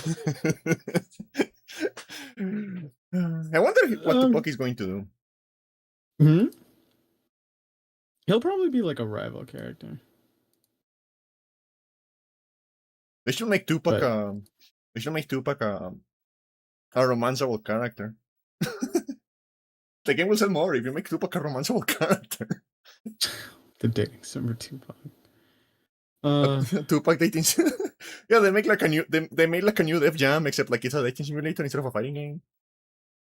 At that point, you just have to let go. Just like you have to let go for this podcast. Check out my YouTube at youtube.com/@nocturne. That's youtube.com/@nocturne. Or Twitch and drop a follow on either. Links in the title of the podcast. Follow Candy on her Twitch and YouTube to see her past broadcasts, clips, and podcasts. She's going to be streaming more Fire Emblem, GBA, and I assume Tomodachi Life, right? Yeah. Hopefully we will finish one of those things by the end of October when it's around. Hopefully. Oh yeah, when all the games that come to no, when Ace the Combat big comes bad GTA. Oh yeah. Check her Blue Sky for her organized thoughts, or join her Discord to see her disorganized thoughts, which are her usual thoughts. The bot will leave all the links provided, and if you have such feedback for the podcast, why didn't you do the thing? Why isn't he doing the thing? Okay, there it is. Okay. I thought the application crashed. The bot will leave all the links provided, and if you have such feedback for the podcast, like Candy.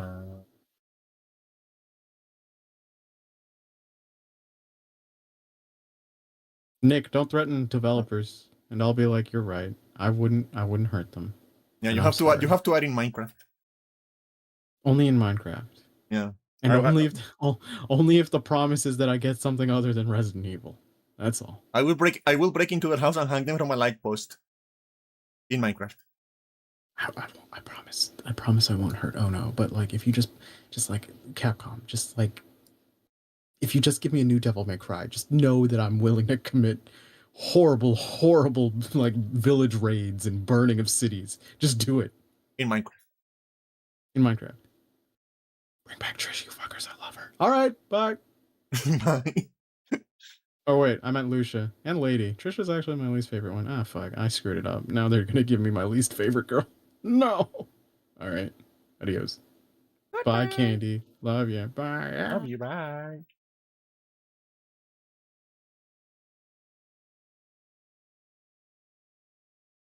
The silence is overwhelming. It's terrifying, really. Let me check. He's around.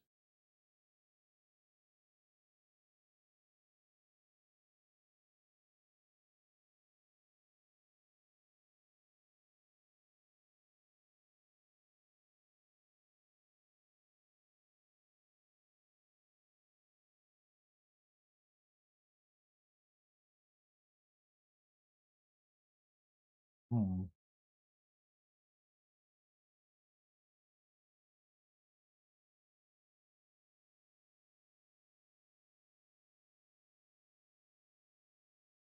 Let me see who is around.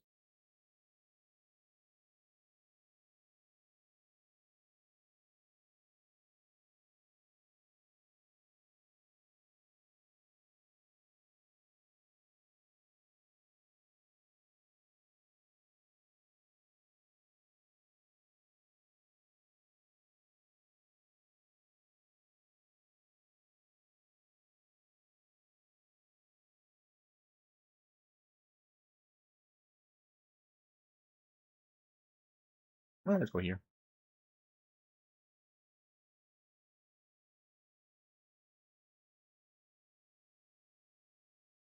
Okay, so as you see all, thank you everyone for watching. I hope you had a fun time today. I hope it was an enjoyable conversation, an enjoyable little recap of what's been going on this week. What was I going to say? I should be able to stream a little bit more next week because I'm kind of done with my homework for a while. I actually managed to like catch up on my homework. So crisis averted, fortunately, I guess. But I'll be seeing you guys.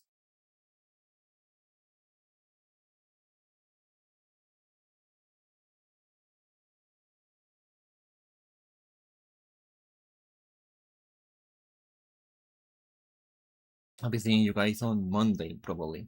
Monday. Monday.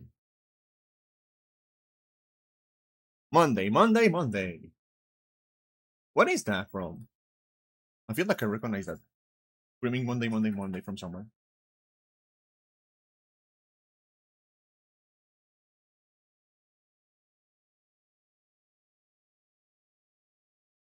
I don't know.